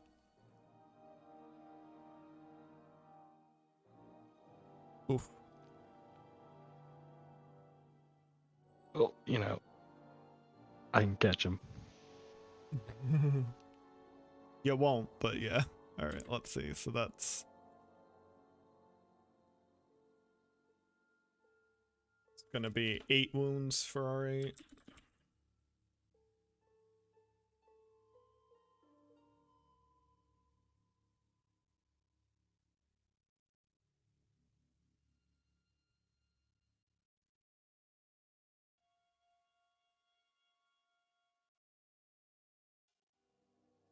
All right. We're gonna have to get you some rocket boots. Can't let R2 have all the good stuff. And a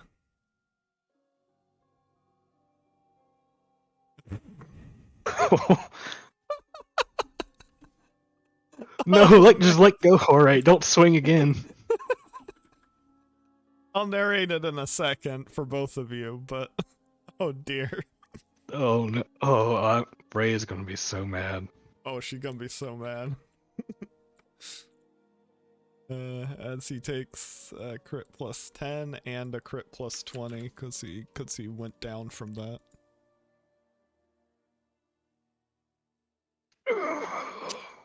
I feel like Kadas is eventually going to be beat up by every woman in the group. Oh dear. Oh, this is catastrophic failure of a swing I've ever seen. This is like Yeah, luckily we don't let overpowered happen twice, but yeah. Oh dear. oh, I hope you're made of light materials, all right.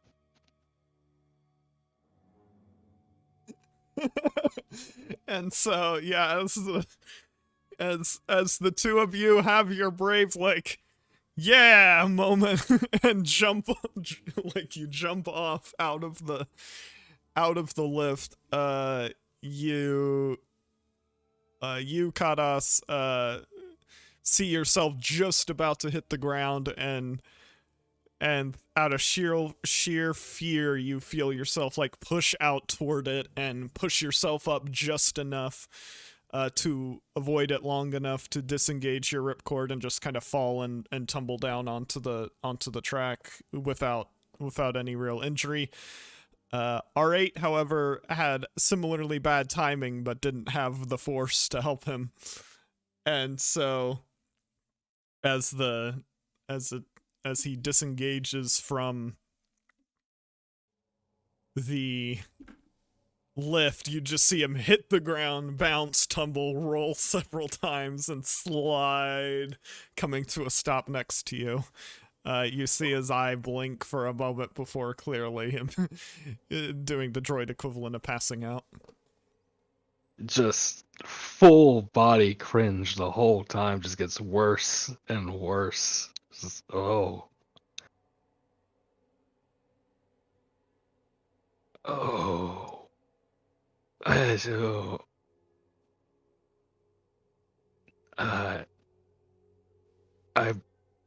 I'm going to pick him up and look for just a ladder steps. So real quick, because we have to check. What's your current encumbrance? Let's see. I didn't bring the hammer. I didn't bring my toolkit, so let me check. I didn't bring my pistol. There's a lot to not bring.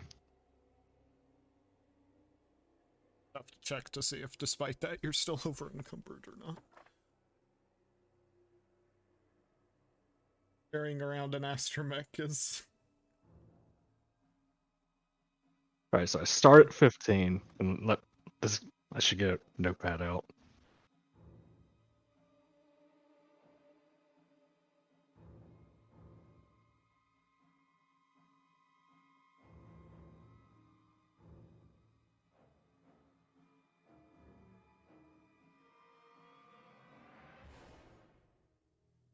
Encumbrance is 6.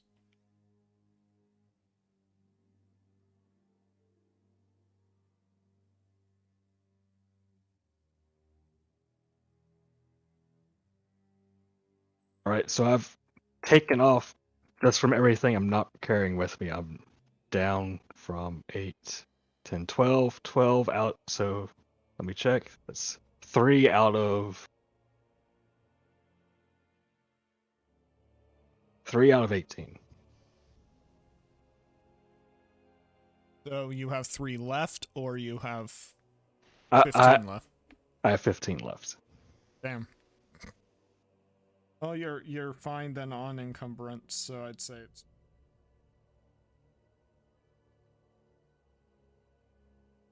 athletics check to lift him up and to kind of get him into a position where you can hold him.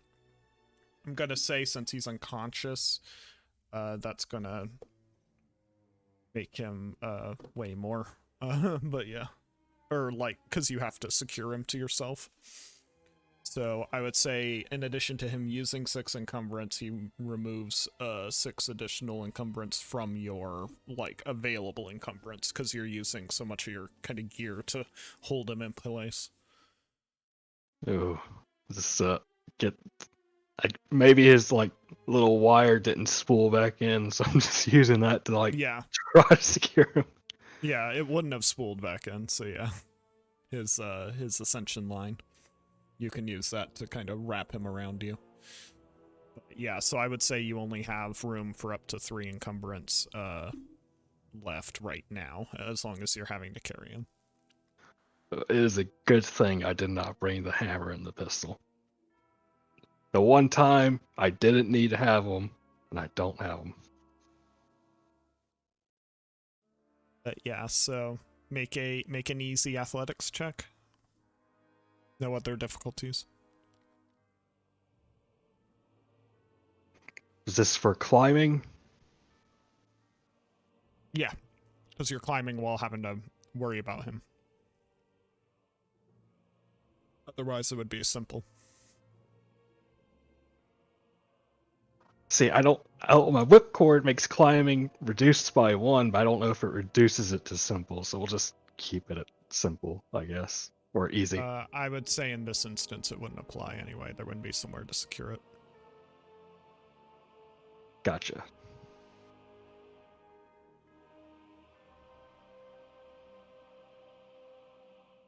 So yeah, you're easily able to climb up and out of the actual tunnel that you fell into, and can start making your way toward one of the access doors to go into the facility.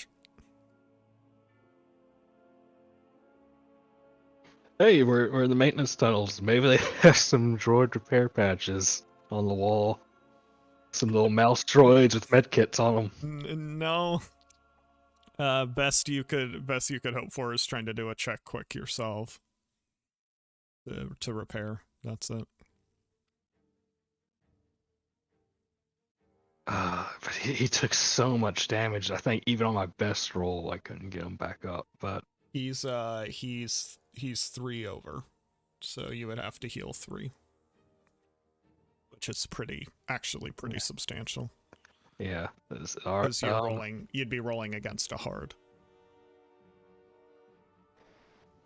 We'll give him a quick look over and see if I can help him.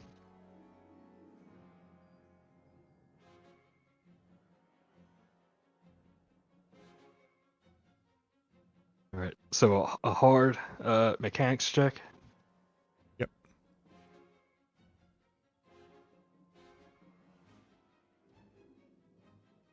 Hey, look at that. Okay, so you're able to carry him over to a little corner in the maintenance area and begin working on him, getting him back online. Oh, don't die.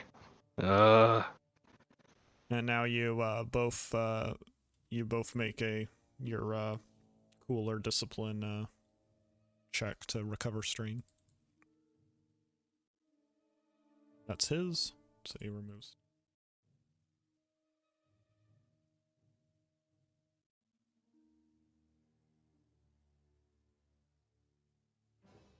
And you remove 4, so all strain. Okay, and so yeah, you have to, it takes you a little while, but he eventually comes back online and just kind of gives you a low boop. Listen, neither of us were trained for that, but I want you to know, even though things went really wrong, he looks really cool. For like half a second. You get one of his vents opens and you get the little flame pop out of it. You know what? Let's save it for whoever sabotages, huh? No, it was meant more like a thumbs up, like, Oh, okay. yay. Like a celebratory thing, not a I'm gonna hurt you thing. Listen, we'll just keep this between us, and I'll get you an oil bath when we get back.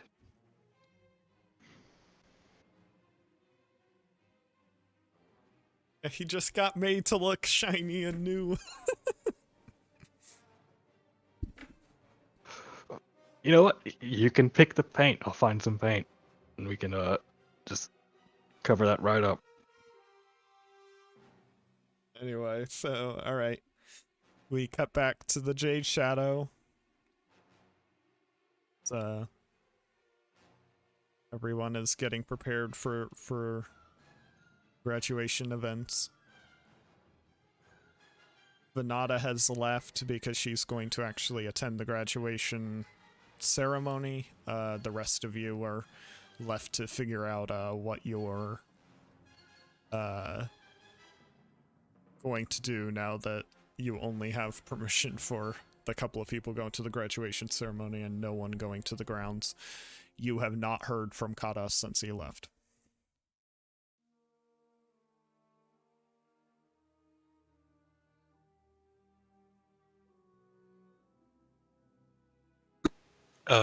We know the comms are limited, but do we know if they're limited enough where we wouldn't reach the grounds from here? Yeah, the two things. One, if you contact Kadas from too far away, again, as mentioned before, you'll probably get picked up, and so they'll know that Kadas is with you. So that's problem number one. And then problem number two, even if you tried to contact him right now, as Preston said, you couldn't reach him.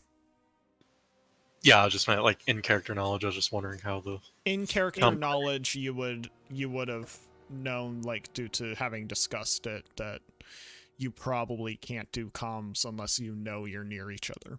So it would have been normal not to have heard from him yet, in that sense.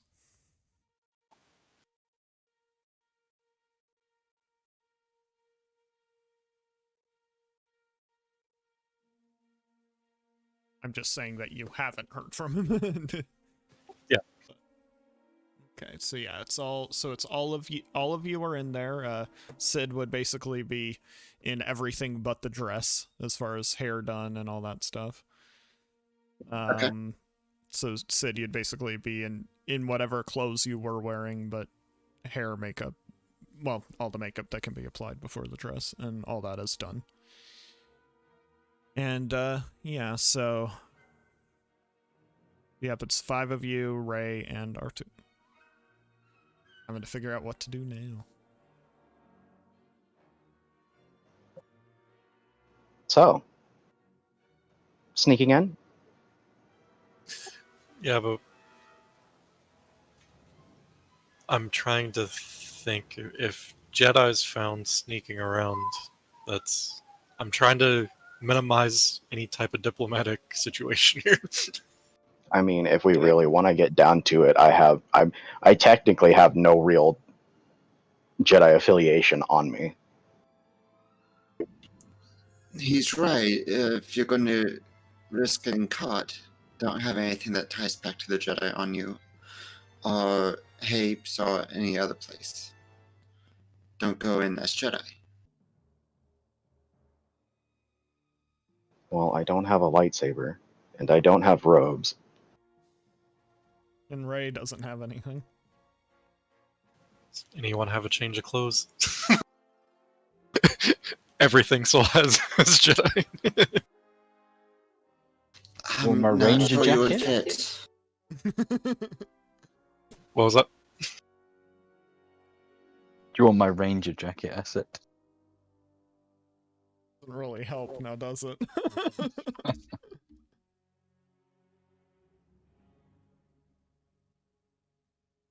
Like, Sid and Ray could technically offer a few things, but it's like, as mentioned, probably wouldn't fit.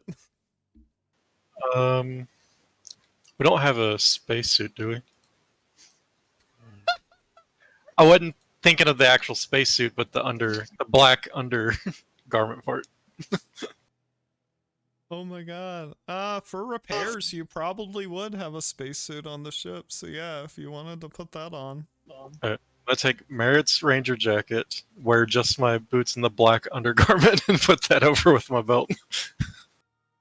And my backpack. So it's gonna be a very tight-fitting black outfit with a jacket. I was gonna say that is a physically on display Sol.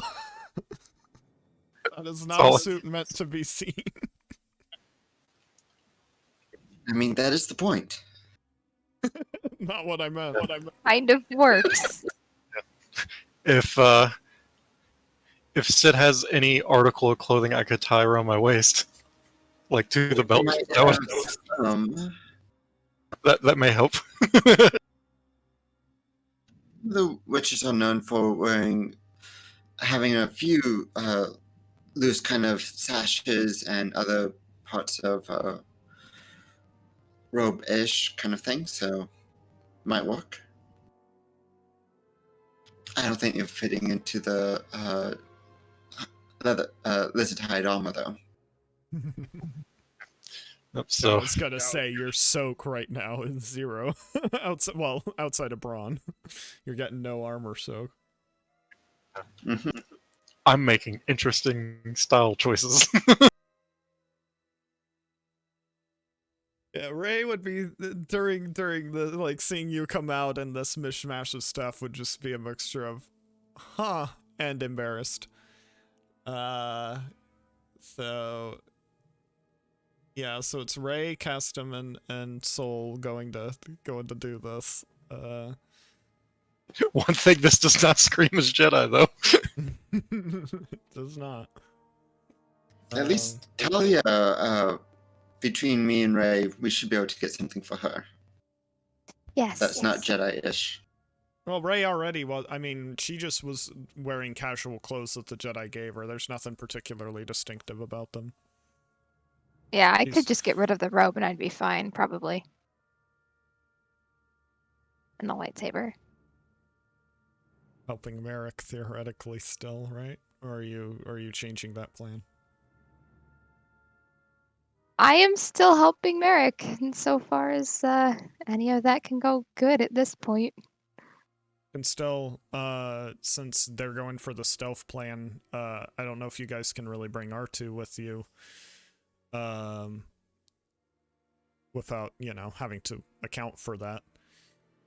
So you could still have R2 with Talia at least to give her a little bit more cover. Yeah, that makes sense. Because if anything gets extremely worse, we may need R2 to figure out a way to send some sort of flare through communications. Yeah. And where Talia will be, it'll be a much easier place for R2 to be of assistance to anyone than stealthing around with you guys. Who knows where? Yeah. I feel like we get to the first event and R2's just gonna be like, I'm going to Talia. And this turns around. Yeah. Alright, so Sol Custom and Ray are gonna head out while Sid, Merrick, and Talia and R2 wait for the actual graduation ceremony to be over, which you guys could go kind of like look out over, but yeah, Venata was the only one ready to attend, and then she was gonna come back and get you guys for the later event. Sol get a boost in stealth as nobody wants to hold eye contact with him as he's walking around. Sadly, that doesn't apply to any security stuff, so. Besides, I don't think he looks bad. It's just a very specific look. I just feel like there's a lot of whoa when they look away real quick.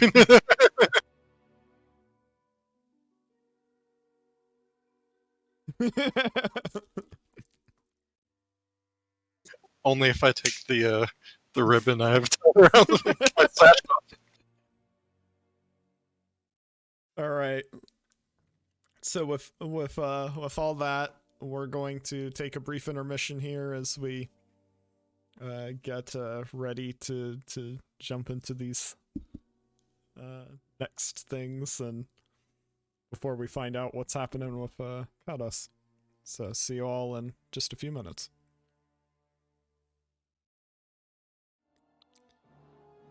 And we're back. All right, time for the infiltration to begin. As so Custom Sol, how do you wish to approach this? How are you thinking about infiltrating in? Well, I'm just going to point out we can't really go through the guard post because they'll be like, hey, what are you here for? Yeah. And they'll have to verify what we're here for. So we have to go around it. Sounds reasonable. So yeah, I'd say you'd have two options then once you're trying to avoid you could take the lift down kind of like Kadas did to at least not be having to worry about jumping in or something. But you guys can then try to sneak around the guard post, and at that point you would have to either drop into maintenance tunnels I'm down for it. or try to basically climb a wall, more or less. I'm voting for maintenance tunnels, as climbing a wall means outside and anybody can just look and be like, oh, hey, what are they doing? Okay. Then yeah, so first things first, can you sneak? So cast 'em. 2 red, 1 purple. You roll first so that you can potentially help the others.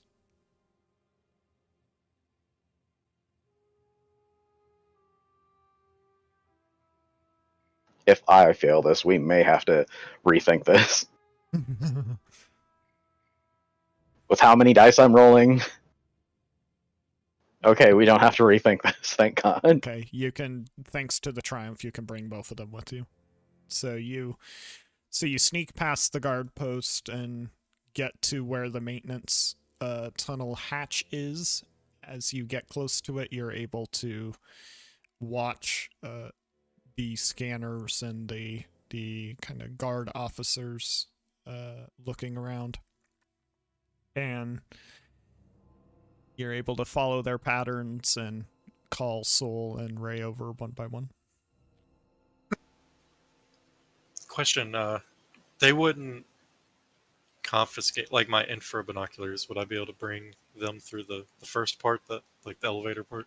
You don't get to the point where stuff would be told you can't bring it through, so you can have anything on you want to have on you.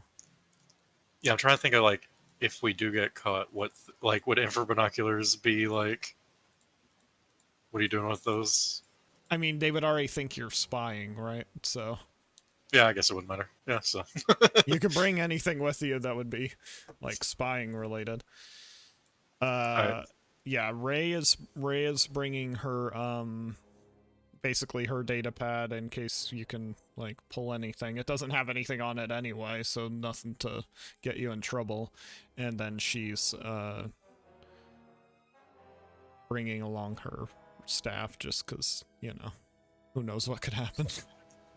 My pistol's stunned, so I'll just bring my pistol, and my lightsaber will still be on the hilt on my Jedi belt lift on the ship with everything else. And then just my backpack with my normal stuff. So roll strip down. So before we get in the maintenance tunnels, I want to send my infra binoculars to look through and make sure nobody's doing any maintenance, any heat signatures. Yeah, you don't see any people when you initially look down.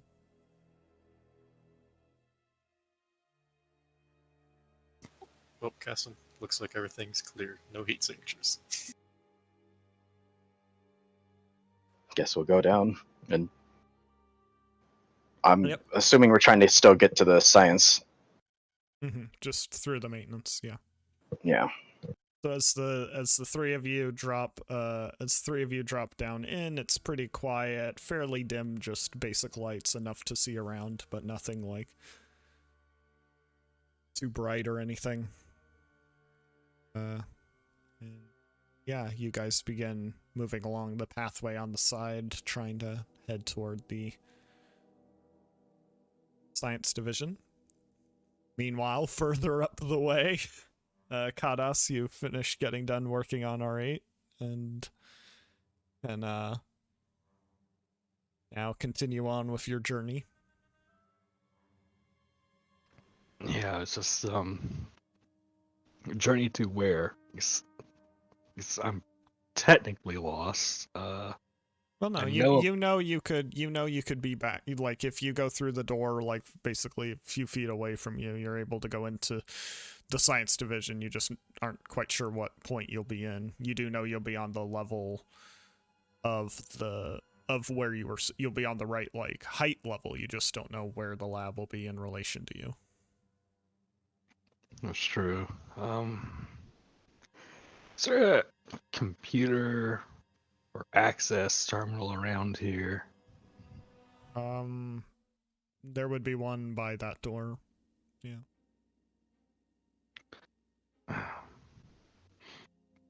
Just thinking loud with Scorch.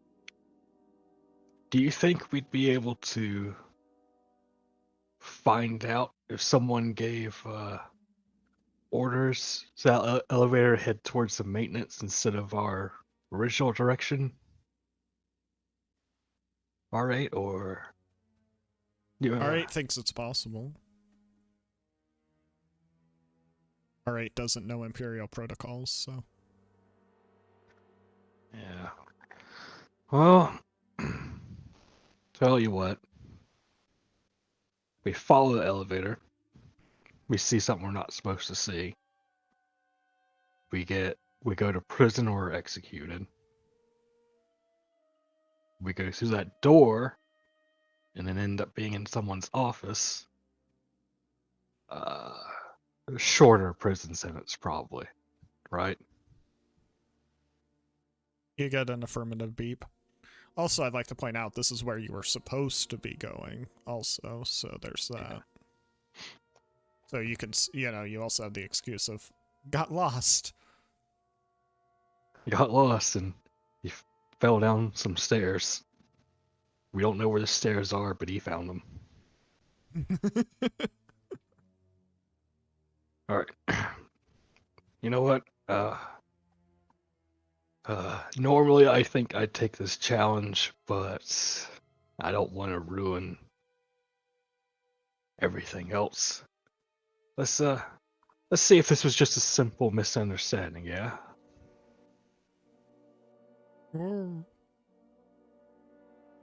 So we're gonna head towards the science center. Yeah, you would open the door. It's just, since you're on the maintenance side, it just opens up. You can see like an access panel on the other side. You probably need that to open on that side, but to get into it, but not to get in from it. And as you're moving into you see a lot of the hallway design is very similar to what you had coming in. Just again, no natural light, just all filtered and electronic lights. As you kind of begin to move around the lab, you see most of them are dark and closed, except for one that's very clearly lit. Not too far away from you, but probably more than like one hallway away, kind of thing. Because you look at the end of the hallway and you see the light, but it's not coming from the end. Can I see a like office of Dr. So-and-so or anything on it? Just any No. labeling? If the professor had an office, it's probably not here. This is probably just a lab where the professor's working.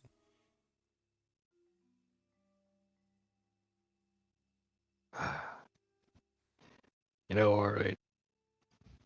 Sometimes I really regret coming to Osis, but let's go knock on some doors. We'll start walking down the hallway. See what's up in there. Yeah, as you get to the end of the hallway, you see a large glass wall where the light is coming from, not too far away to the right. The rest just seems to be all darkness. There may be other things or other labs, but this is clearly the only lab being used down here right now. Other than that, it's just the normal like hall lights. All right. Before we go in, are you able to record things indefinitely? Do you have any kind of scanners? What does a droid do in a desert? You basically, you can guess he basically said rust. Same. We're not so different, you and I. So, yeah, he can record, but no major scanning beyond just the average, like whatever can pick up. But it's much like R2 in some ways, completely standard astromech, in other ways above average, and he can do some things, but that's all. All right. Well, start recording, just in case this is another trap. I don't want anyone to think I'm doing something I shouldn't be doing. Okay, follows behind after you as you approach the large glass wall. And inside you just see rows and rows of those drones It's kind of sitting like on racks more or less, and something happening in the middle of the room, and kind of energy flowing toward the middle, probably a design station of some kind, but you can't see from where you're at. The drones don't look active. They're just on those racks. You also can't tell if they are what Zana was describing, the like unmodified ones, or if they're the ones you've encountered to this point. And I don't see anyone inside yet. You don't see anyone right now, but you do. The room definitely seems in use. All the energy is actively flowing and stuff. So if someone was here and isn't, then they can't have been gone very long, and probably would have to come back. There's a door near this glass wall. Yes. All right. We'll knock on it. You've knocked. That happens. Professor, I was told to find you here. I'll just try it, see if it opens automatically, or with a button. It does not. If you press a button, or if you access the panel that's near the door will open.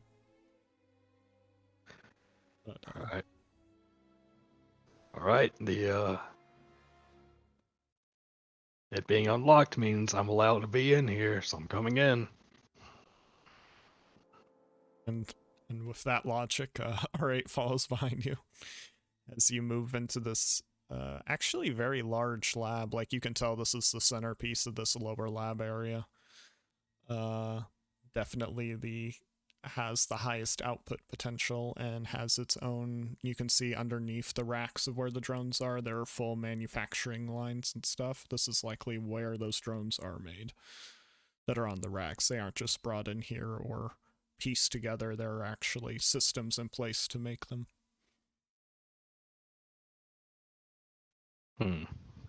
Just kind of walk around a little bit, just examining any special tools without picking them up, just checking anything out. Yeah. In the center of the room, as was mentioned, where most of the energy is currently going into, there appears to be a workbench of some kind with something on it. It is definitely not a drone, or not like these drones, at least. It's glowing a bit. About all you can tell without getting closer to it. Professor, there's always a high chance of workplace accidents, and if you're not responding and in need of medical help, I don't have a license, but I can help. Still Just silence. Just using that as an excuse to creep closer towards the center with all that energy. How close are you looking to get?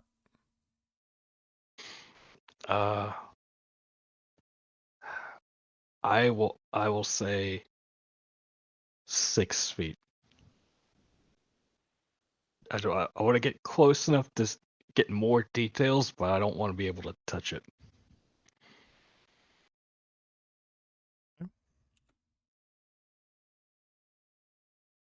I'm gonna get shot.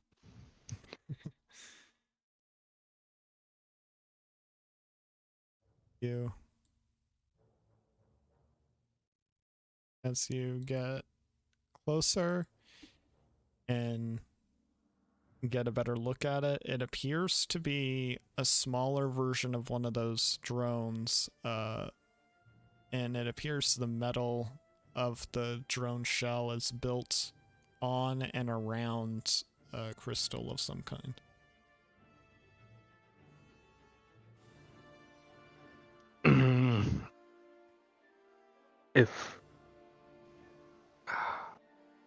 I think I have to get closer, but I'm going to try to sense out with the Force to see if it's a kyber crystal.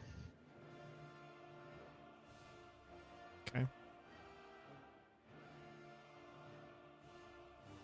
And I can only do that to engage, so I guess I am getting closer.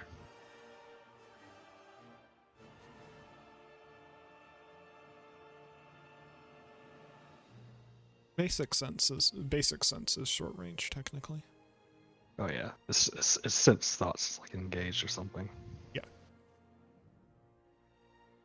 All right, well, Do that's you what I have a got. range? Do you have a range upgrade or no? I do not, so I walked up and All right, sensed. so it is a kyber crystal, and you feel its energy radiating. It does appear that the drone is connected to it in some direct way. You're not sure how, but it is. And you're not sure what the purpose is, but the crystal is only barely visible. This doesn't look like a complete prototype, whatever it's supposed to be. It's not done. But it does not appear that in the final version the crystal would be visible based on how the pieces are placed. And on that note,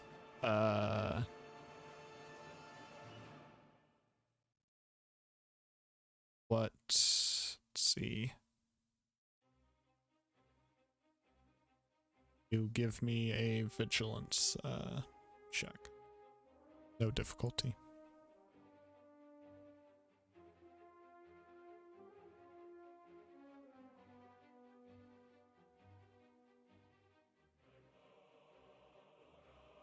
Thanks, blank dice.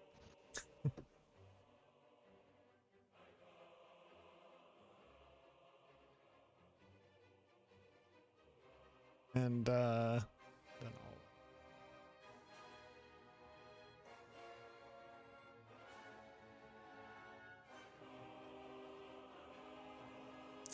Okay.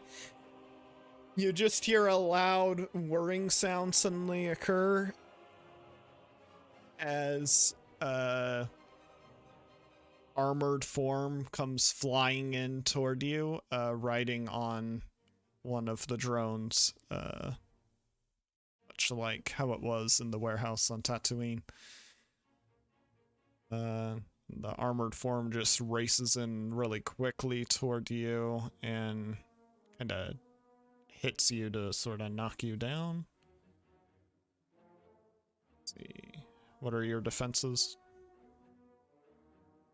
2 for both. Okay.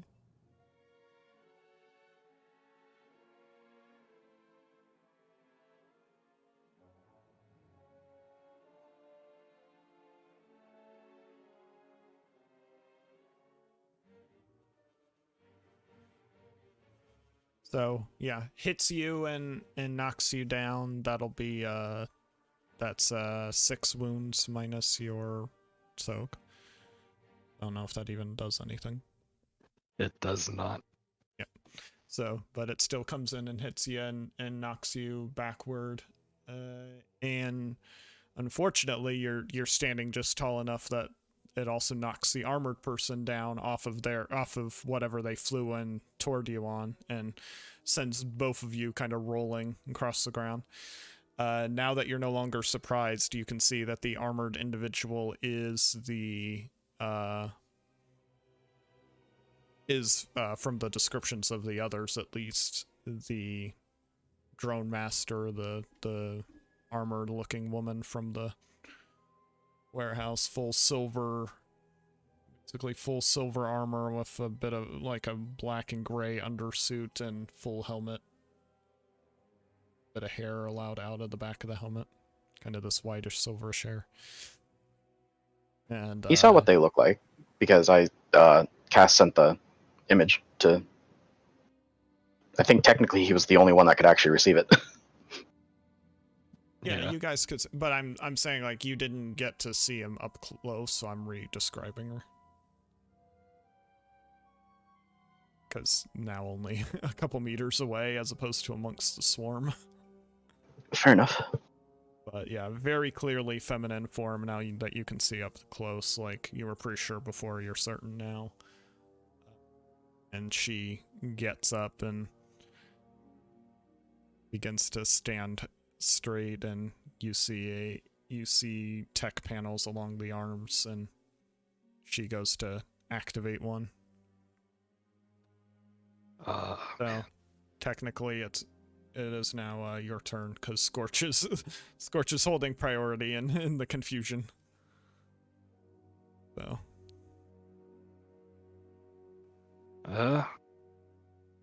run is a smart option. What? I think I can take him. All right. What I'm going to do is dumb, but am I prone or am I able to get up? you're able to get up. All right. I will take an action to commit my force dice to attack.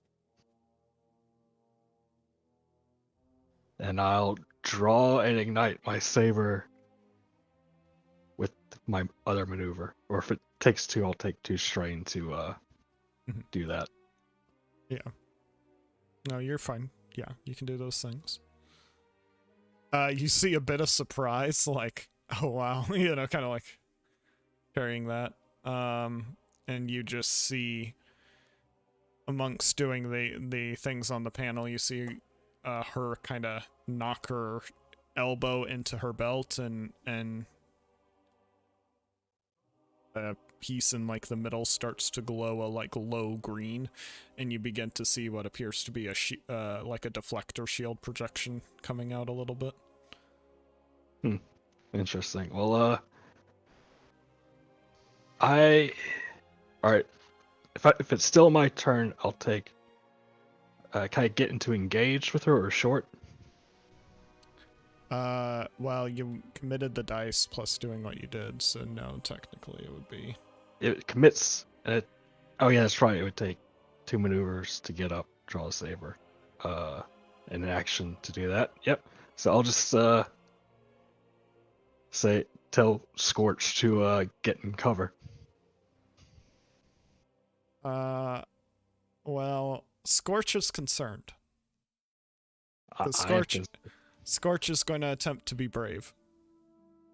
No. You don't have Beskar, little droid.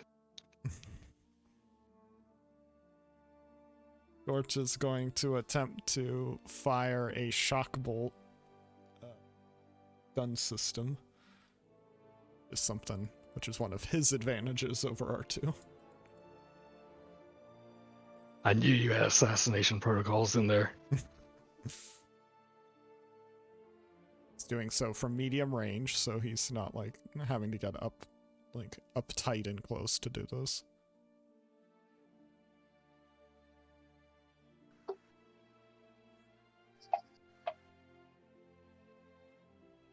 Come on, Scorch. I can't carry both of you. I mean, you probably could. It's just you'd have to make a check to do it.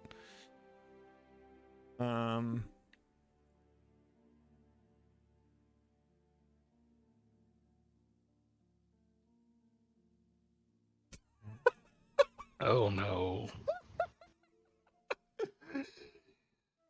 Oh, okay. Well, would you look at that? You don't have a reroll talent, Scorch? Come on.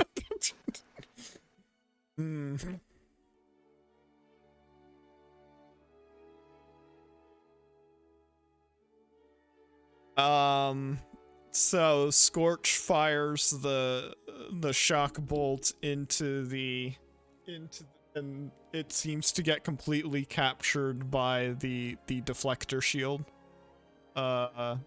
And kind of Iron Man and Avengers style seems to charge up the shield. And you just see like the electrical energy just kind of go around the shield and be captured by it and held by it. And That's going to be spicy. yeah.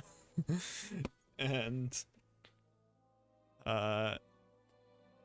the drone master is going to now that it seems like that her gauntlets are active, she seems to be making hand gestures, and you start to see lights on the drones above you start to light up.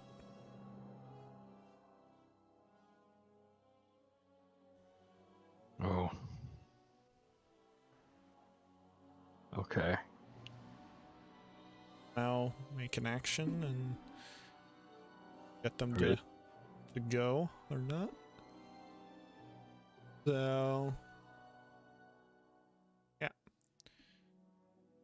we'll attempt a field commander actually field commander maneuver because she's using droid commander, and then she will attempt a field commander action following that.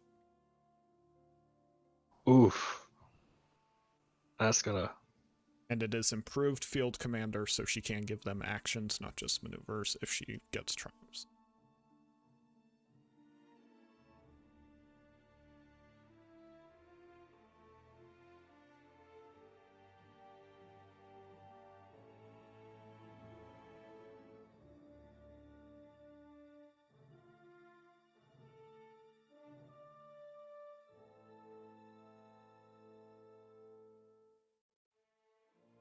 Now I'm having second thoughts.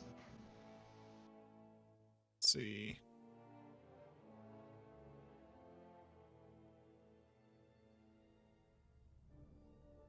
So that'll be difficulty of...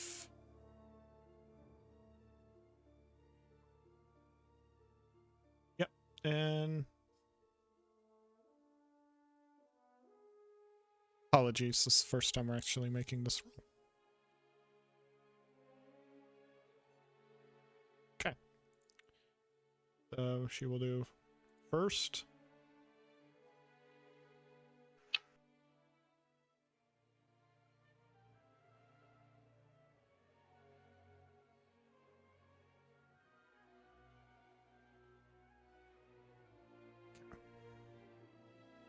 So she is able to successfully activate 8 droids Oh boy. and get them all to move out, like flying out and forming into, mechanically speaking, forming into minion groups, and begin to fly out toward and near you and her. So there are basically four on each side of you and her. They are moving. They do, however, do not get to attack yet because she did not roll a triumph. So they would go after you and Scorch. And Scorch just kind of out. It's again, just yell at Scorch to get out of the area. How big is this room? Like Very large. That's what I was trying to describe. It's like you could very have large. You could probably fit easily 1 to 2 dozen, depending on where they were standing and how they were standing, students, scientists, etc. Without them being like bunched up tightly. All right, and the door out. It is how far away? And how far away is? I'm going to just call this person the professor. I don't know if it's a professor, but I'm going to call him the professor. So Master. there are 2. So the doors coming in were too wide. So so 2 people wide. From you right now, the doors would be medium range, and medium long for R8.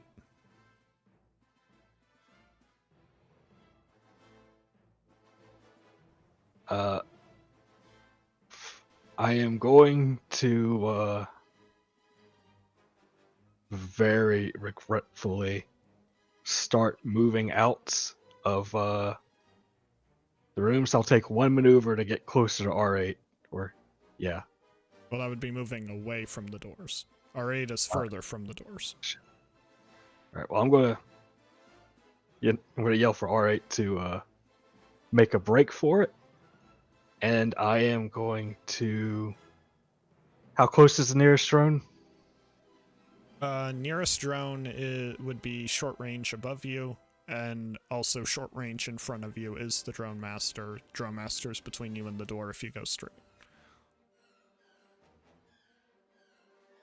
All right. R8, try to get out, and I am going to. I'm going to try to hit the drone master with a whipcord. Okay. So, describe what you're looking to do. What I'm looking to do and hoping to do is hit the drone master with the whipcord, and if I'm lucky, activate ensnare, which will stop her from taking actions or maneuvers. So hopefully she won't be able to use her drones, and that'll give us a little bit of time to not get shot and get R8 out of here, because he's the weakest link, and I don't want him getting shot. Okay.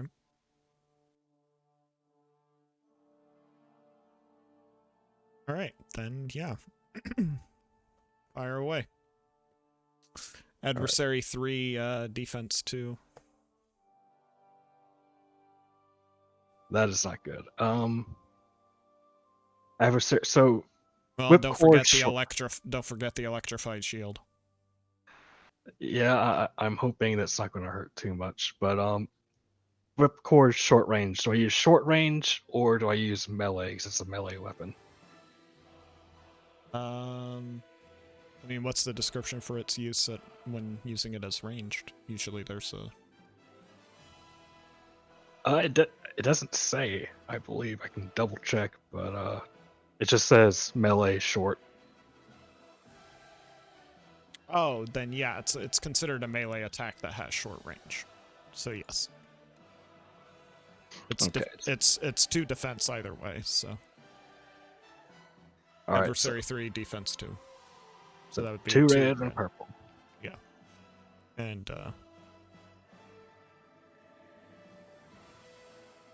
I'm going to spin a maneuver to aim.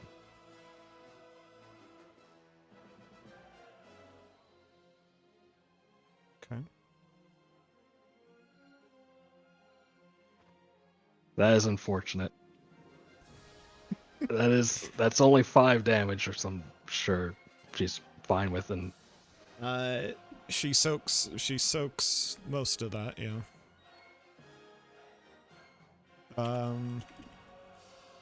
I doubt you activate anything off of 1 advantage. no. Can I use that 1 advantage to notice something important before the bad things happen? Before the despair activates the electrified shield, you mean? Yeah. So yeah, so I'll just describe it all at once. So you fire the whipcord and like throw it in, and then it connects to her, kind of wraps around her arm a bit. You don't really restrict her movement, but you still attach. Kind of gets caught in the paneling on her arm. And she uses it to kind of pull you forward, not enough to get engaged, but enough to ram you right into the electrified shield, which will do... Let's see, so that'll be 8 pierce 2 stun damage.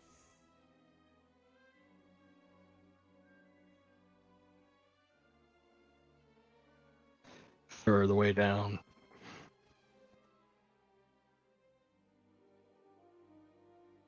Wait, 8 pierce 2. That's my mistake. That's 8.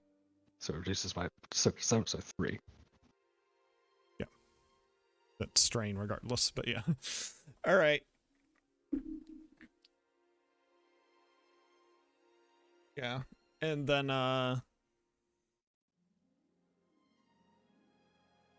Okay.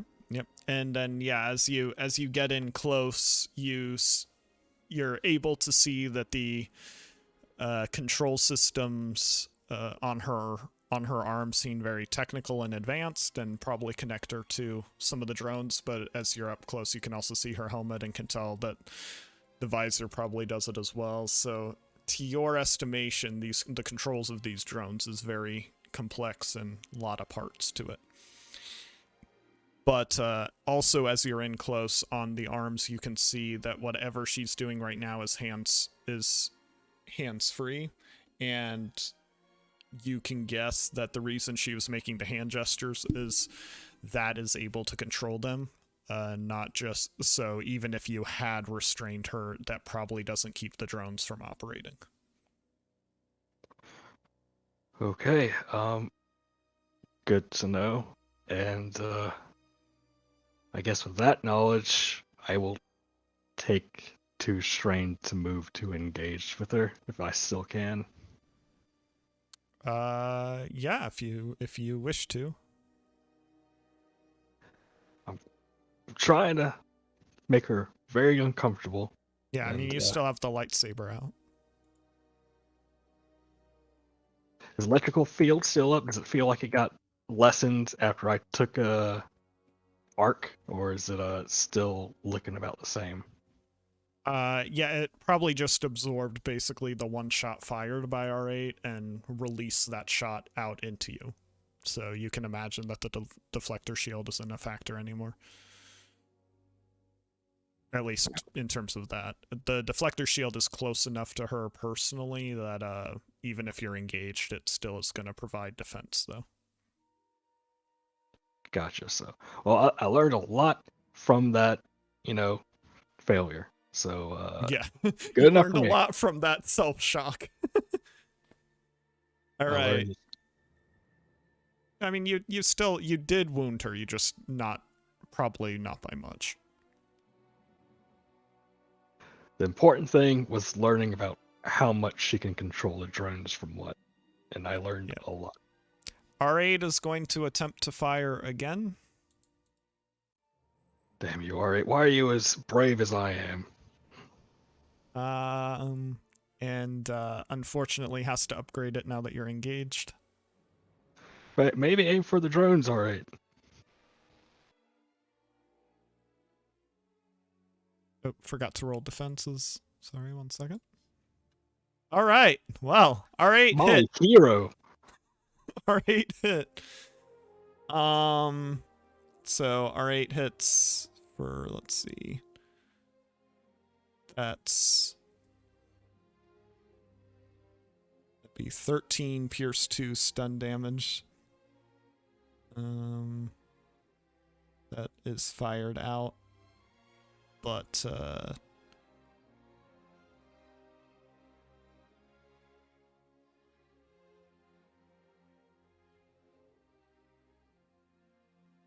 that's okay. So you definitely it just very well charged and aimed arc fires out through the deflector shield like R8 learned from the last shot, and you just see it hit the drone master and like catch her off guard as like a huge surge of arc electrical power just like shocks and runs through her. Obviously it's only strain, but definitely seems to have caught her off guard. And now it is the drone's turn. Anything happens, R8. One drone squad will fire at you, one drone squad will fire at R8. We'll handle R8 first. Well, I'm engaged. They got to upgrade. Yeah.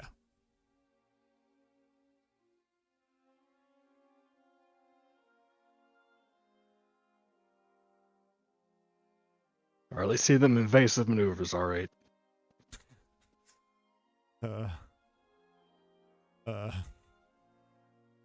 Jesus. Dodge, R8, dodge.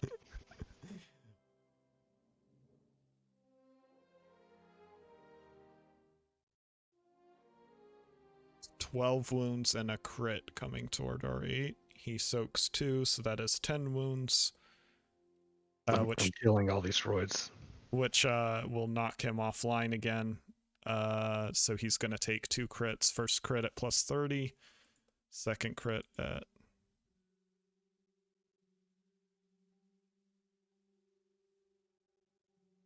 Oh no.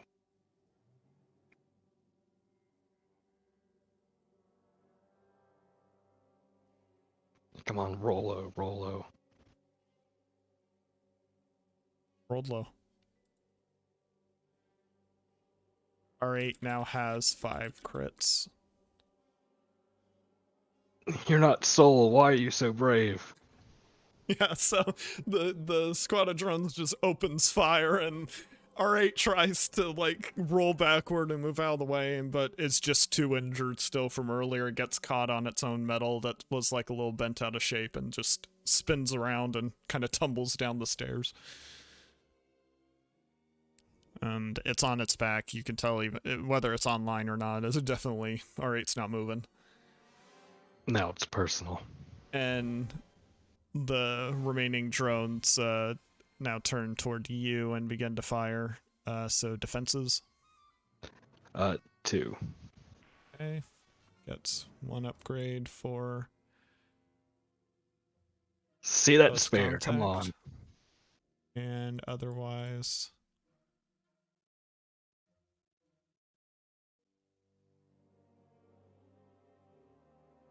Well, this is gonna sting. That will be 12. Well, if they do damage. They do. Okay.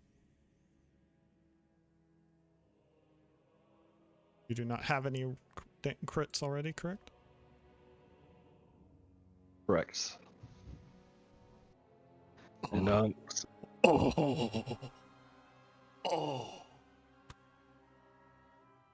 Oh, that's rough. Okay, but let me see. Do I want to use Supreme Armor Master on that? If you want to reduce it down to minor nick, I guess. What's the Supreme Armor Master wording? Let's see. The long text.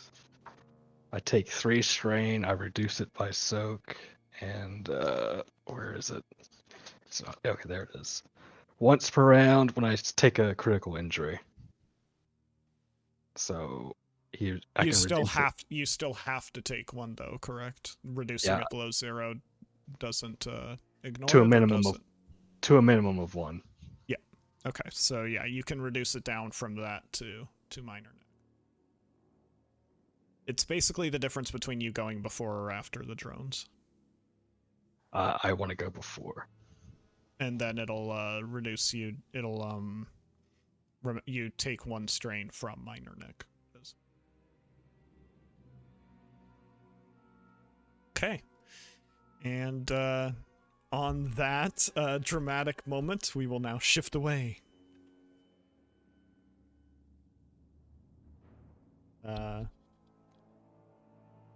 To those getting ready to attend a event.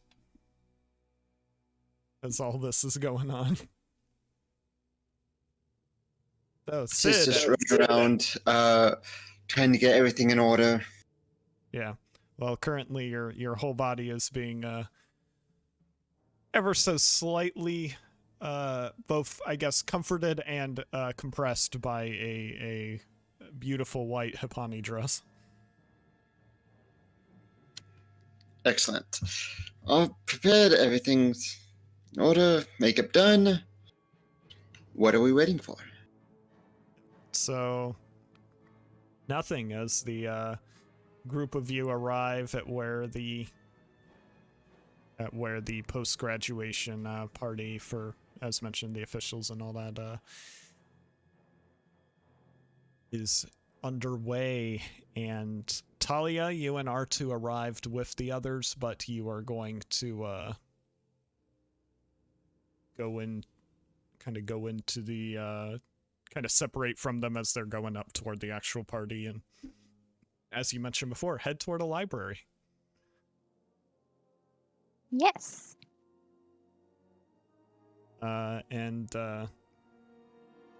So Sid, as mentioned, you're in a beautiful flowing white Hipani dress, along with Venata, who is in a floor length, equally beautiful, slightly more, I'd say, provocative, a little less kind of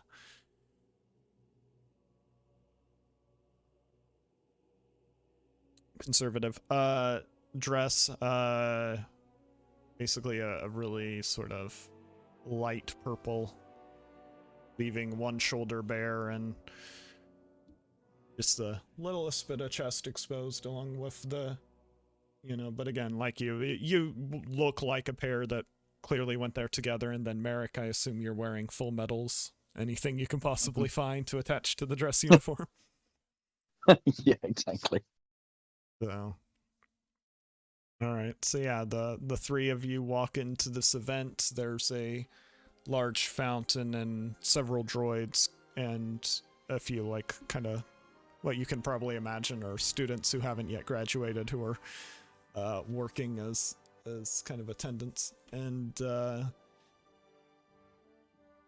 otherwise, you see a lot of people in, like, Imperial uniforms, and a lot of just kind of laughter amongst male and female officers who clearly just are now officially free of schooling and are about to enter into their careers. And a lot of other people kind of there, like Venata, clearly officials from Imperial planets, and everyone who just wants to get to know everything. Merrick, you would see Moff Tachi. She is still wearing what would be considered an official uniform, but there is a sense of, like, trying to, again, look as good as possible. Hair is a little looser, still tied up, but it's tied up in such a way that it kind of fluffs out a bit, and in general just seems to, you can tell she's trying to look the best she can, even while still looking militarily correct. And no immediate sign of, to you, Merrick, since you were the only one here right now who saw her, there's no sign of her daughter anywhere.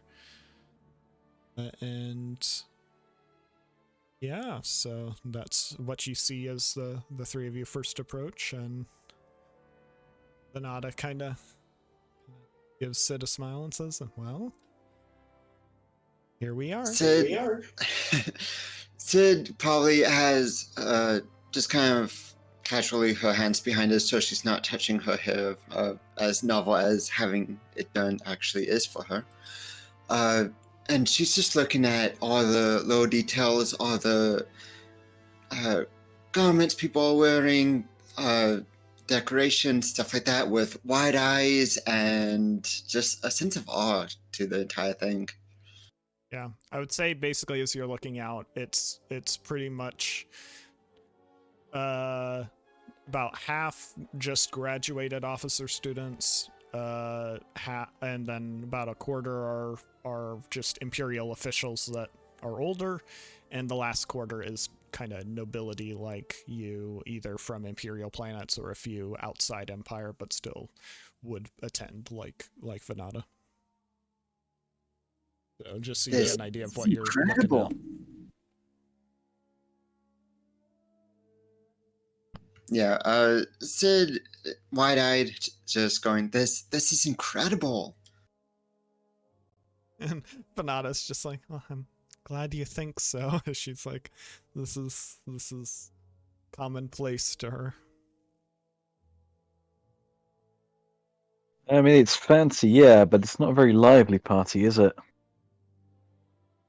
There may be dancing later. Would that count as lively? Or do you prefer crushing? People even get even bigger. Dancing? Oh, what kind of dances do they do here? And she like gives you a very disappointed look of formal.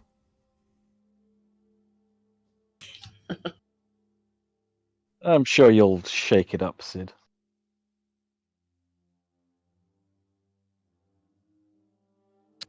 Yeah, Sid, nothing's going to get Sid down, so.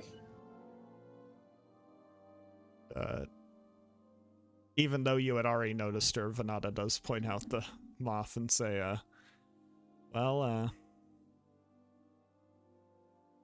sure Talia will be set up in a moment. Good luck. All right. Does anybody have champagne? There are some attendants with glasses. All right. I will grab 2 glasses of champagne. Knock her And, dead, Merrick.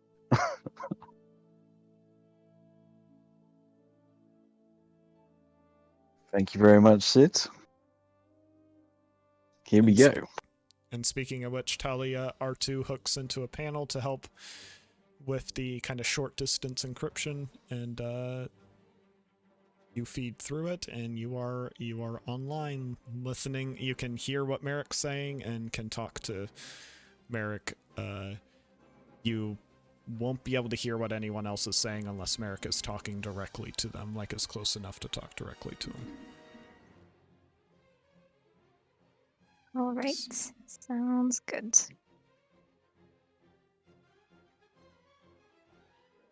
All right, so you'll be online. So, as Merrick is preparing to make his way over there, Venata looks to Sid and says, "Now I should do my duties before I can really enjoy this, but you explore." And she just kind of smiles at you and says, "I'll try to find you in a bit." You sure? I can accompany you. Sid is more or less just lost looking at everything, so I don't think it would be that obscure to realize that she's looking for an anchor. And she says, "I'm sure you'll be okay without me. I won't be long, but I'm not." And she kind of looks embarrassed to say this, but I'm not ready to explain yet. And I think some might recognize our resemblance. I understand that. Sid kind of looks around. I'll be over there, and she'll point to one of the buffet tables. Okay. And she just smiles. Good luck. Yeah, Sid smiles back and kind of rubs her hands together a little bit, and Cleanne partway skips off into the crowd. As you're moving through the crowd, do you actually get food at the buffet? It wouldn't be like too much to really have, but you could get little things to eat briefly. Just small things. She would want to sample everything the party has to offer. Yeah. This is a new world for her. Yeah, you would find they're very like kind of richly well done, but a touch boring is what you would find for most of the food. Like definitely for first try, cool, but you get the impression you wouldn't want to eat a ton of it if you were to have it frequently. Gotcha. The more you kind of. I'm sorry, I was talking over you. It's more the food looks pretty or well decorated, but yeah, gotcha. Yeah, and you start to maybe get, like, it's still new and exciting for you, but you maybe get the impression of why, okay, for parties like this, maybe that's why Venata's a little less than excited, because it's like, it's very focused in that way. Gotcha. So, but yeah, after you've kind of had an opportunity to sample the foods and are looking out amongst the people, you do notice one person amongst them kind of sort of standing away from some of the others, almost like you, looking out of, like, not quite right, like out of place. Definitely doesn't fit in with most of the others, but it's possible. Could be other nobility or someone brought along like you. But appears to be a man. From the distance you can't quite tell age, but if you get any closer to look or anything, your guess would probably be mid-20s, maybe. It's hard to exactly pin down. The reason for that is he has fairly, I'd say, fair skin, maybe on the lighter side, but what is very shocking is his hair. It's kind of medium long, kind of sort of the mixture of dark gray and sort of whitish hair. He's clearly human, not like Arcanian or anything, but it definitely kind of stands out. And his outfit also strikes out amongst most of the male. Most of the men are wearing grays due to the uniforms, but his is this stark kind of black suit. Not quite like tuxedo style suit, but just a suit. And just this bit of like little bits of gray and red, sort of mostly inside the jacket. You can kind of see a little bit of it. But yeah, he would, if you spend too long looking at him, he would notice you. So that's up to you on whether or not. Yeah, Sid would probably get caught looking at him, grab some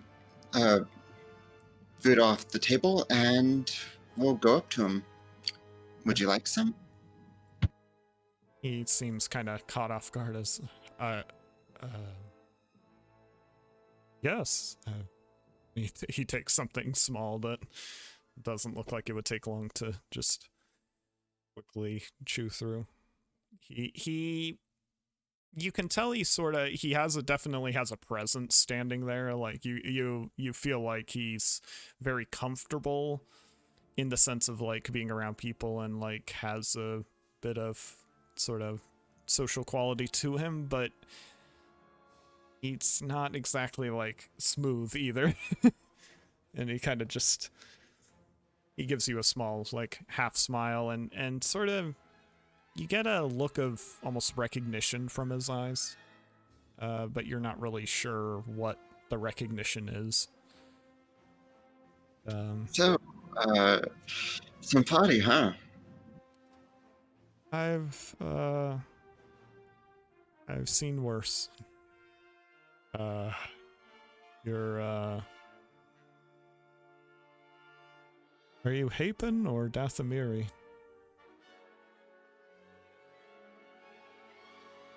So he kind of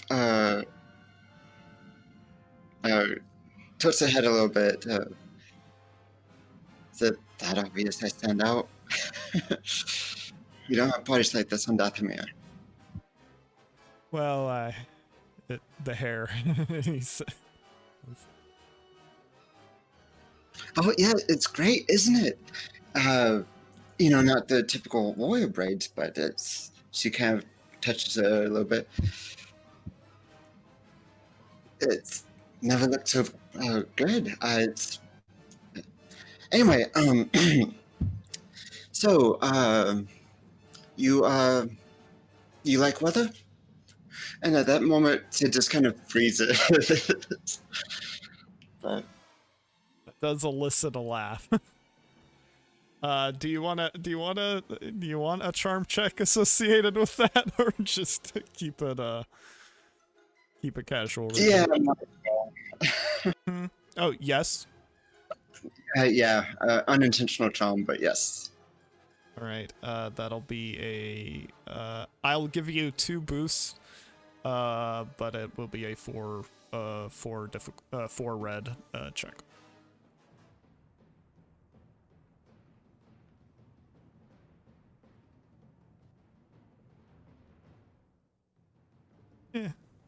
Yeah, she just made it herself. No, it's not he smiles and and nods, and it's She just goes red, kind of tucks a lock of hair behind her ears. So, you have a name? I assume? and you see him look down for a moment as if the initial mental response to your question was, do I have a name? Like that's the facial response you kind of get.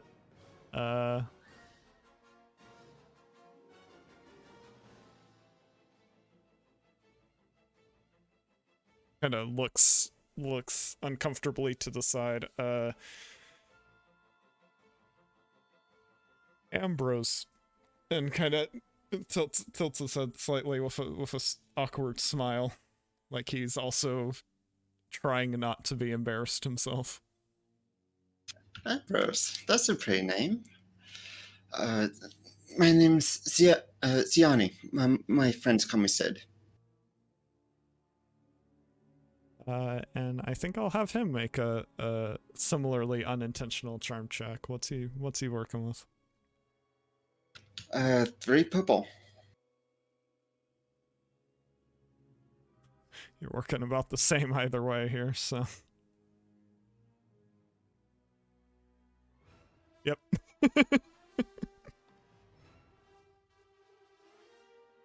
That's about what we're working with here. So Sounds about right. yeah. So yeah, it's you can tell, by the way, as far as like just general looks go, facially great, very kind of strong structure to him, but you can tell now that you're up close to him, like you have a hard time believing that he's at least as fit as you, if not more. It's hard to tell due to the way the suit is, but he's definitely in shape and all that. And you almost get the impression that the suit was sort of a last minute thing.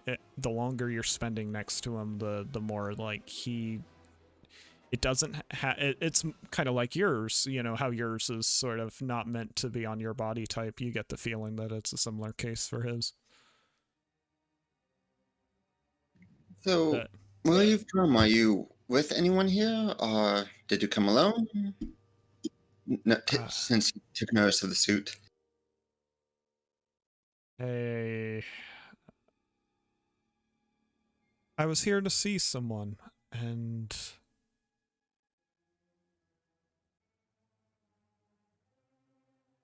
got distracted. And he kind of looks at you with a smile. Sid just kind of smiles back and, oh, well, I can see how one would be distracted at a party like this. I hear they'll have dancing soon. Really? Oh. I know, distractions everywhere. Do you... Oh, well, do you dance? I do. Do you dance?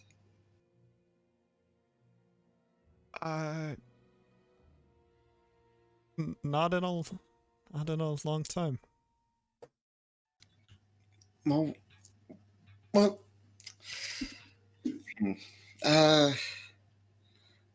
I assume you don't know any Death and Mary dances, but, where do you come from? Maybe I know some of yours.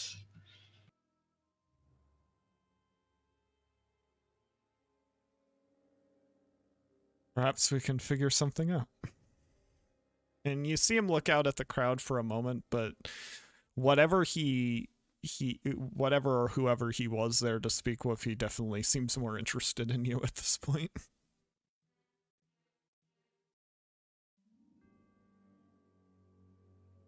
Yeah, Sid is kind of just blushing herself to death. All right. Well, then, as you two kind of outsiders casually settle in, we'll go over to Merrick.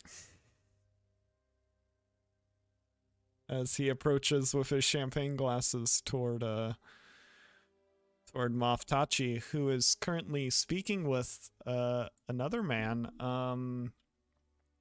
Appears to be, I'd say, late 30s, dressed.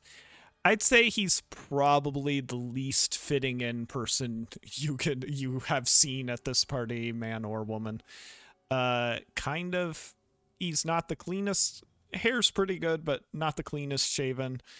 Outfit is blue and kind of tan, heavy jacket that kind of goes over him, and then otherwise kind of a gray and black kind of suit, decent looking, outside the jacket, but he's clearly not Imperial, clearly not from around here. Here's the visual for those who want it. And he just seems to be talking with her, and she seems to be tolerating him. Merrick is about the best you can tell. And he just as you're getting close, you hear him say, and thus Talia, you would hear him say, "Look, Ark, we just need a little bit of help with this, okay? Like, you're Empire, you can help us out, right?" Jax, we spoke of this earlier. I don't wish to speak of it anymore. I let you make your case. My answer is no. Just need your lab for a week. May even be less. You'll need to find another lab.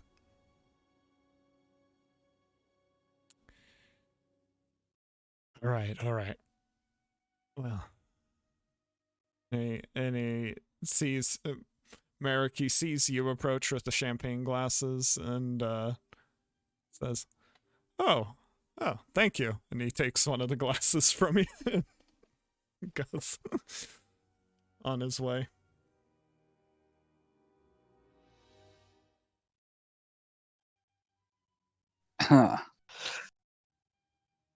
Quite rude.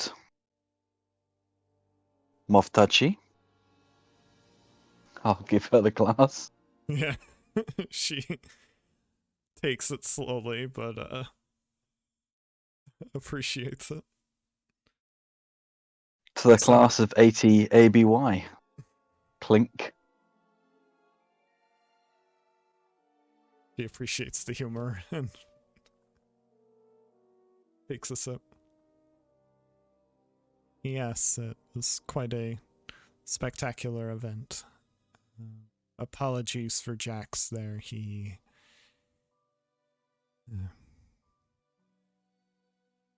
family friend.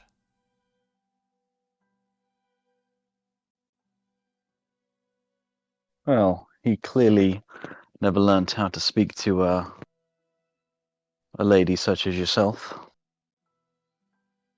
Oh, he's tried to speak with me a few times. Few ways. And, he's just not my type, nor is he, Imperial material. I find this... well... he's...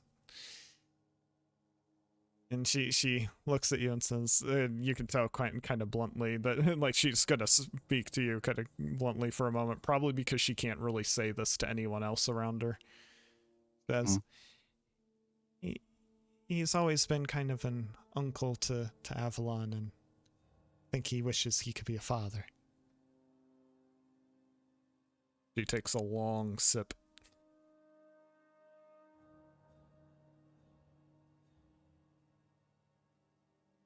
I see.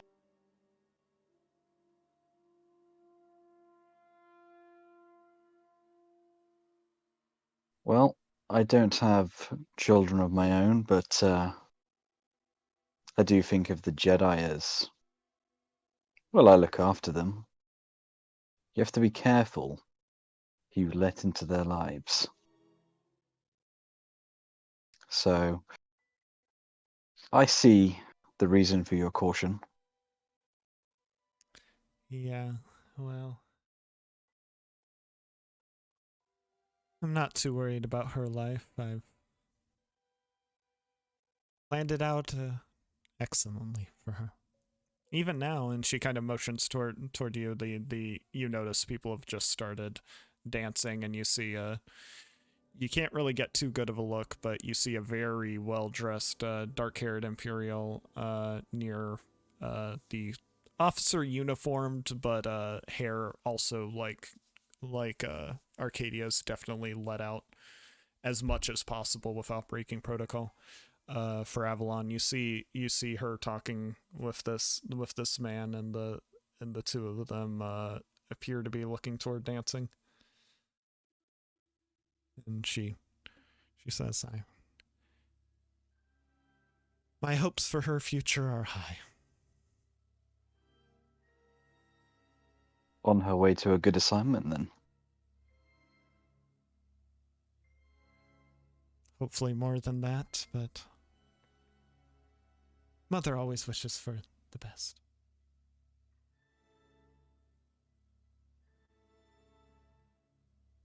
Of course.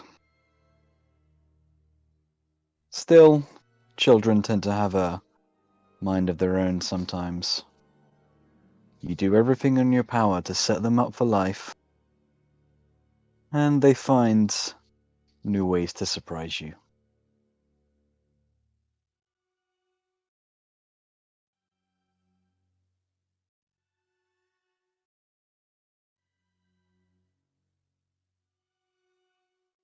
Suppose that's true.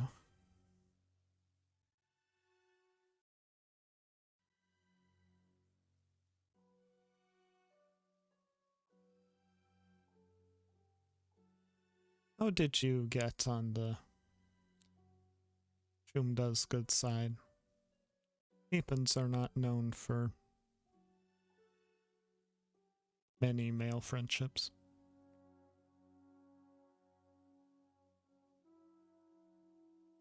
Miss Core is traveling with our group.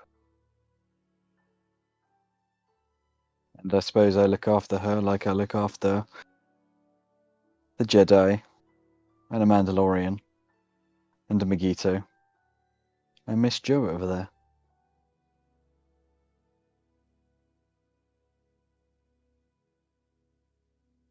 You say Joe? I did, yes. I You see her- believe she's, yes, dancing with that fellow there. See her. Yeah. You would see you would see her and Ambrose just like on the very edge of things, like looking like they're getting ready to join in, but still awkwardly doing their thing. Wouldn't call that dancing, but perhaps they'll get there. This Joe, she's a friend of the Chumda.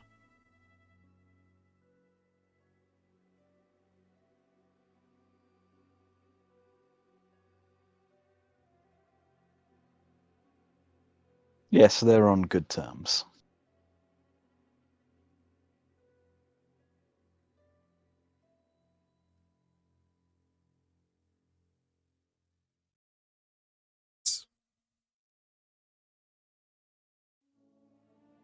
Quite striking hair, and she just kind of seems to change her stance just a little bit. You get an almost like feeling from her of not quite discomfort, but you get almost the loosest feeling of fear.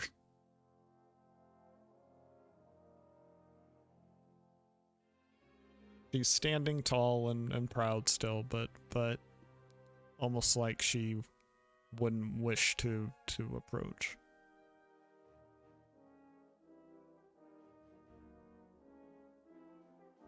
Not you, her.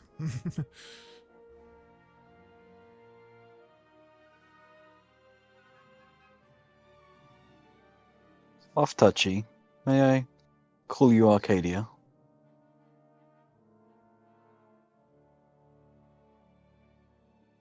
Did the charm check against forehead.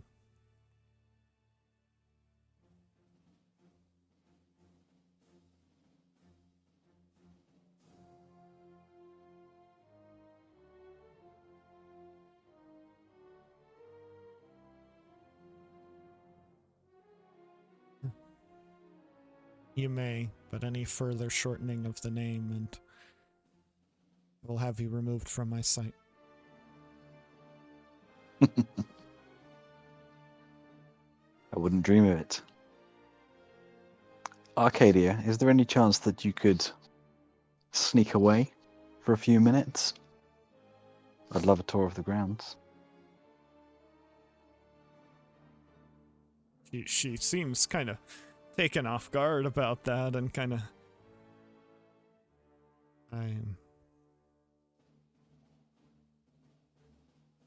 She takes one look in Sid's direction and almost seems to be looking like she's looking for Venata, but then finally looks into the direction of Avalon, who seems to be quite spiritedly dancing with the man with her. I'd intended to keep an eye on my daughter, but she seems to be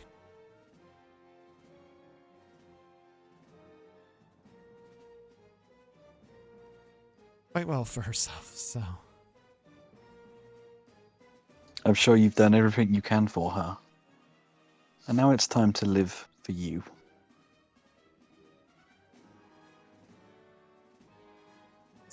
Well, then, I shouldn't worry about her.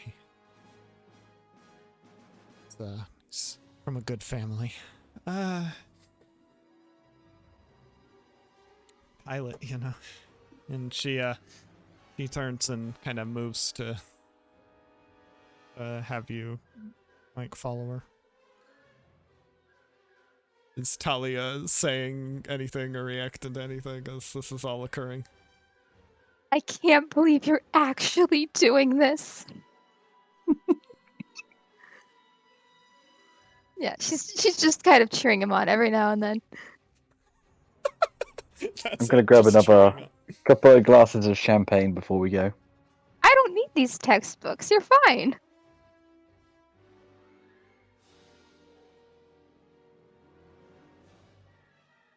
Right. And so as Merrick is led off, yeah, so Sid, you're at this point I'd say you've managed to start moving with Ambrose. All right. And yeah, let's see what you guys can accomplish. Hoping. What am I rolling? 2 purple, 2 black, coordination check. Well, I will use the Sense Danger talent to remove the 2 black. Just want the dance to go well.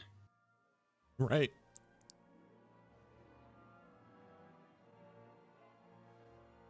Okay.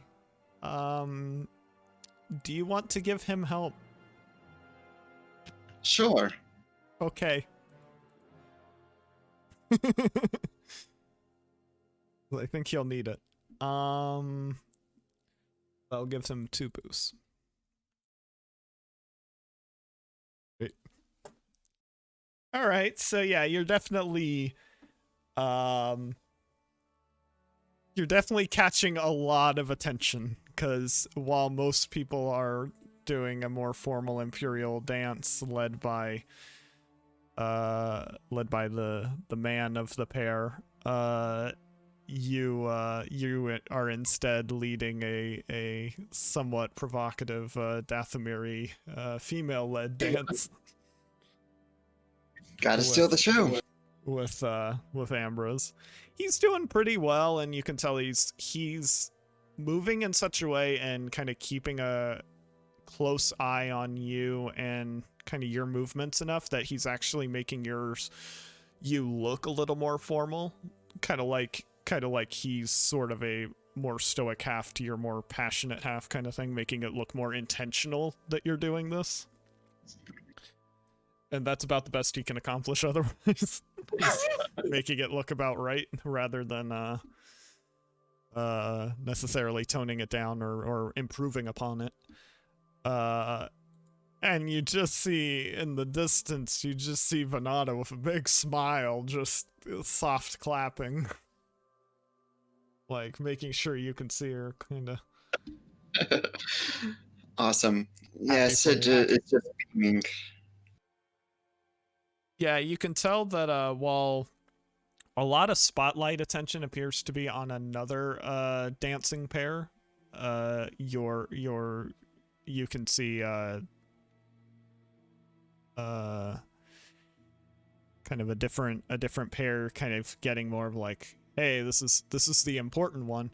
You guys are definitely getting a lot of eyes. Basically, anyone who is not into that pair, they're pretty much eyes on you, but you're much more kind of off to the side. Gotcha. And you can tell whoever that other pair is probably very important. But you're more exciting. Sounds about right.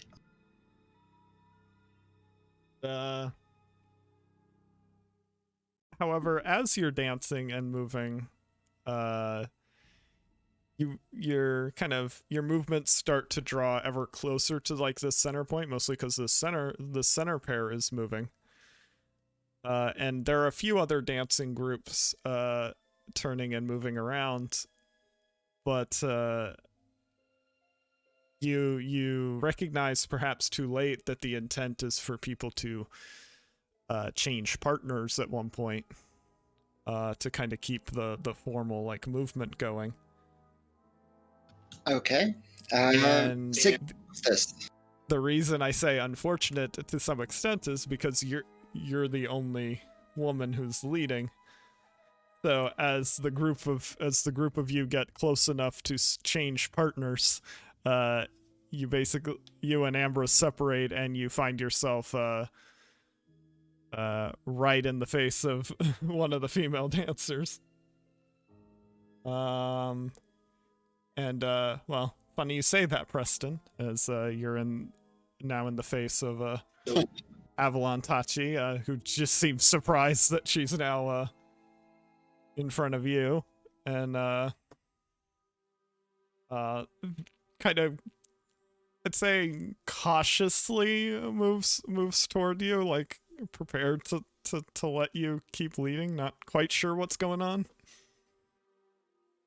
But yeah, Sid will try to run with it. All the eyes on us already, so yeah, and you notice now as soon as you start dancing with her that she was half of the pair that was being spotlighted, and suddenly now everyone's eyes are on you. All right, so not gonna mess up. Yeah. Luckily for your partner Ambrose, he the way you all kind of moved is just like all the partners shifted one. So while he and you notice he's actually moving like a champ with one of the other guys, but he did not get paired with whoever Avalon was paired with. You don't see any sign of him. He just appears to be dancing with another woman. But yeah, it's the eyes are on you and that other pair. And Yeah, so you start to see, like, this is probably the most expressive everyone's being at the moment, because they're kind of, they're having fun with it. And, yeah, so make another, coordination check. One less setback, though.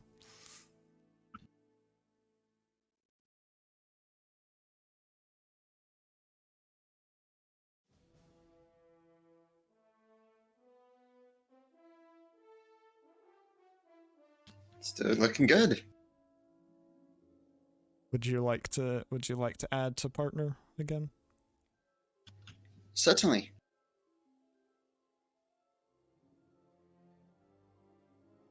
Hopefully she has conditioned, so no setback at least.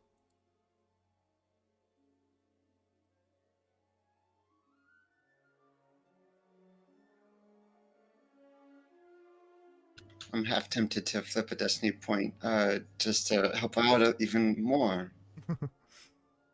Don't want to embarrass the Moff's daughter, but I don't know who she is, so... Yeah, I was gonna say, you don't know that this is the Moff's daughter. But she's able to keep up.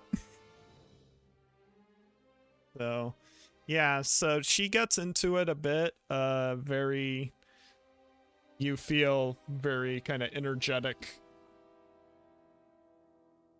coming off of her. She's just in general very kind of into it, and you see her kind of smiling and doesn't mind following with your movements. She even toward the end, as you all are about to change partners again, kind of blows you a soft kiss before being paired back with her original partner, and Ambrose being spun back toward you with and he just has a look of relief when he gets back to you. Like, not that he minded so much, it was just like surprise and seems to prefer you at the very least. Yeah, it's just having fun, so... Yeah. Regardless of who the partner is. And so with that dramatic moments out of the way, we're gonna go back to the maintenance tunnels, where Castum, Sol, and Ray managed to go past. You guys went kind of past a lift that seemingly crashed. You're not quite sure what happened to it, but it crashed, and eventually you get to the same sort of maintenance area that Kados was once in, and can enter into the lab complex if you so desire. I so desire, at the very least. Yeah, I would check the info binoculars first to see if anything shows. Not immediately inside the lab area, but you can see like just a ton of like light and heat, like a lot of heat sources, but nothing that immediately says people. Not that there can't be, just not immediately by where you're at. Right. So yeah, I would warn the others and just tell them like there's a lot of heat signatures in here. It could be equipment. We don't know. Could be a whole lab full of people. So be on guard. All right. So yeah, as you as Castum, as you and Sol and Ray kind of open the door and get into the labs area, you do hear blaster fire in the distance. I'll pull out my blaster. Yeah, Sol would be like, maybe we'll get lucky and they're just testing. Yeah, as the Ray prepares her staff, and as the three of you begin running toward the noise, Kadas, we've returned to you. Oh boy. Bum bum bum.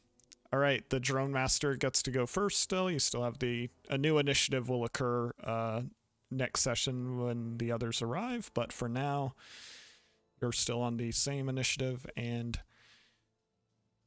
she will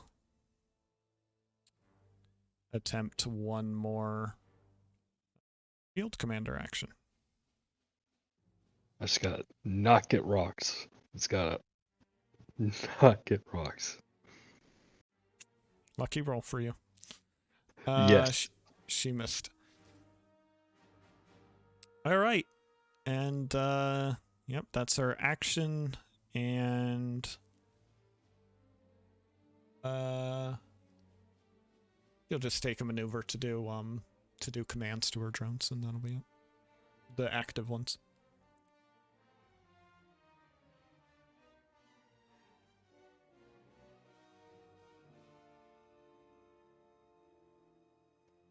So, back to me, huh? Yep, it's you and two groups of 4 drones. Alright, well, she didn't run away. So, I'm gonna try to put everything I have into this lightsaber strike. Okay. So, aiming and taking 2 strain to aim again because I want this to hurt. Adversary 3, defense 2.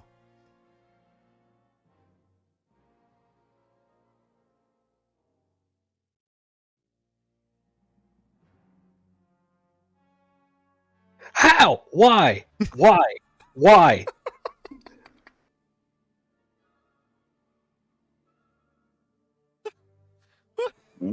Right side, whatever strain you had, you don't have anymore. Oh my gosh. So as you give everything you have through that lightsaber attack, you just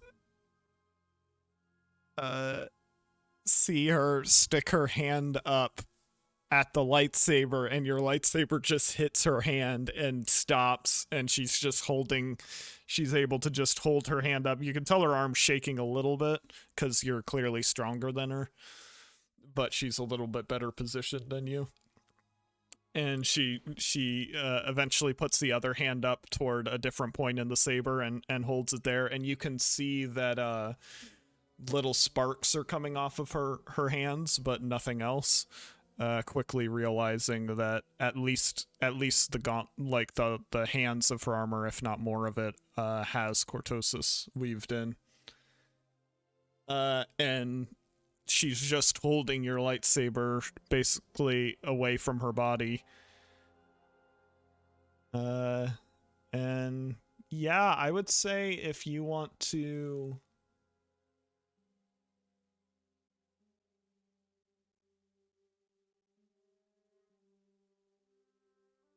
I mean, I got a lot of advantages, so I can do some things. Yeah, it's just the issue is you didn't deal damage, so like that. Yeah. So, we can only do so much. You already used 2 maneuvers, so we can't give you a maneuver. Technically, this is the end of this. Like we're ending here, so there's. if the drones are going after me, I'll just give them a setback and increase my range defense. That's... Yeah, I was gonna say you can increase your range defense once. Add a setback to each of them in addition to that, and then you can recover 2 strain. Does that sound good?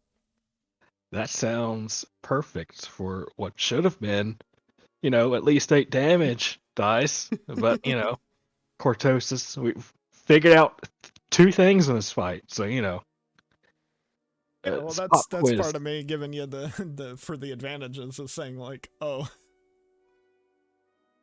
All right, then.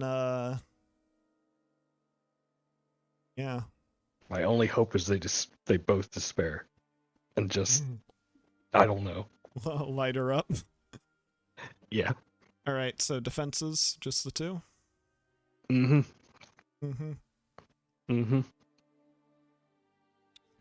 Plus the 1 from the advantage. Yep. And then well, yeah, the 2. Yeah, you add 2 here to each of their checks. All right, so shot number 1. That'll be a hit. So that'll be 10 wounds coming your way. And then shot number 2.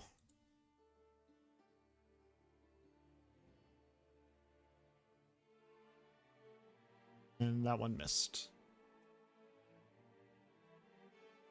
All right. So as you are holding as she's holding the lightsaber back away from herself, and the drones are just firing upon you, the other 3, you come around the corner past the glass doors, which were still open from when he entered, and you just see that going on, and you see her basically holding lightsabers, and you see her basically grab the blade almost entirely and use it to leverage and kind of fall backward, throwing Kadas kind of backward and over her. And she stands up and turns around as the drones come in closer to her and begin surrounding her more. And that is where we'll end the session. So yeah. Oh. See you all next week for more of this adventure on Anaxes. Bye, everyone. Bye. Later. I'm winning round 2.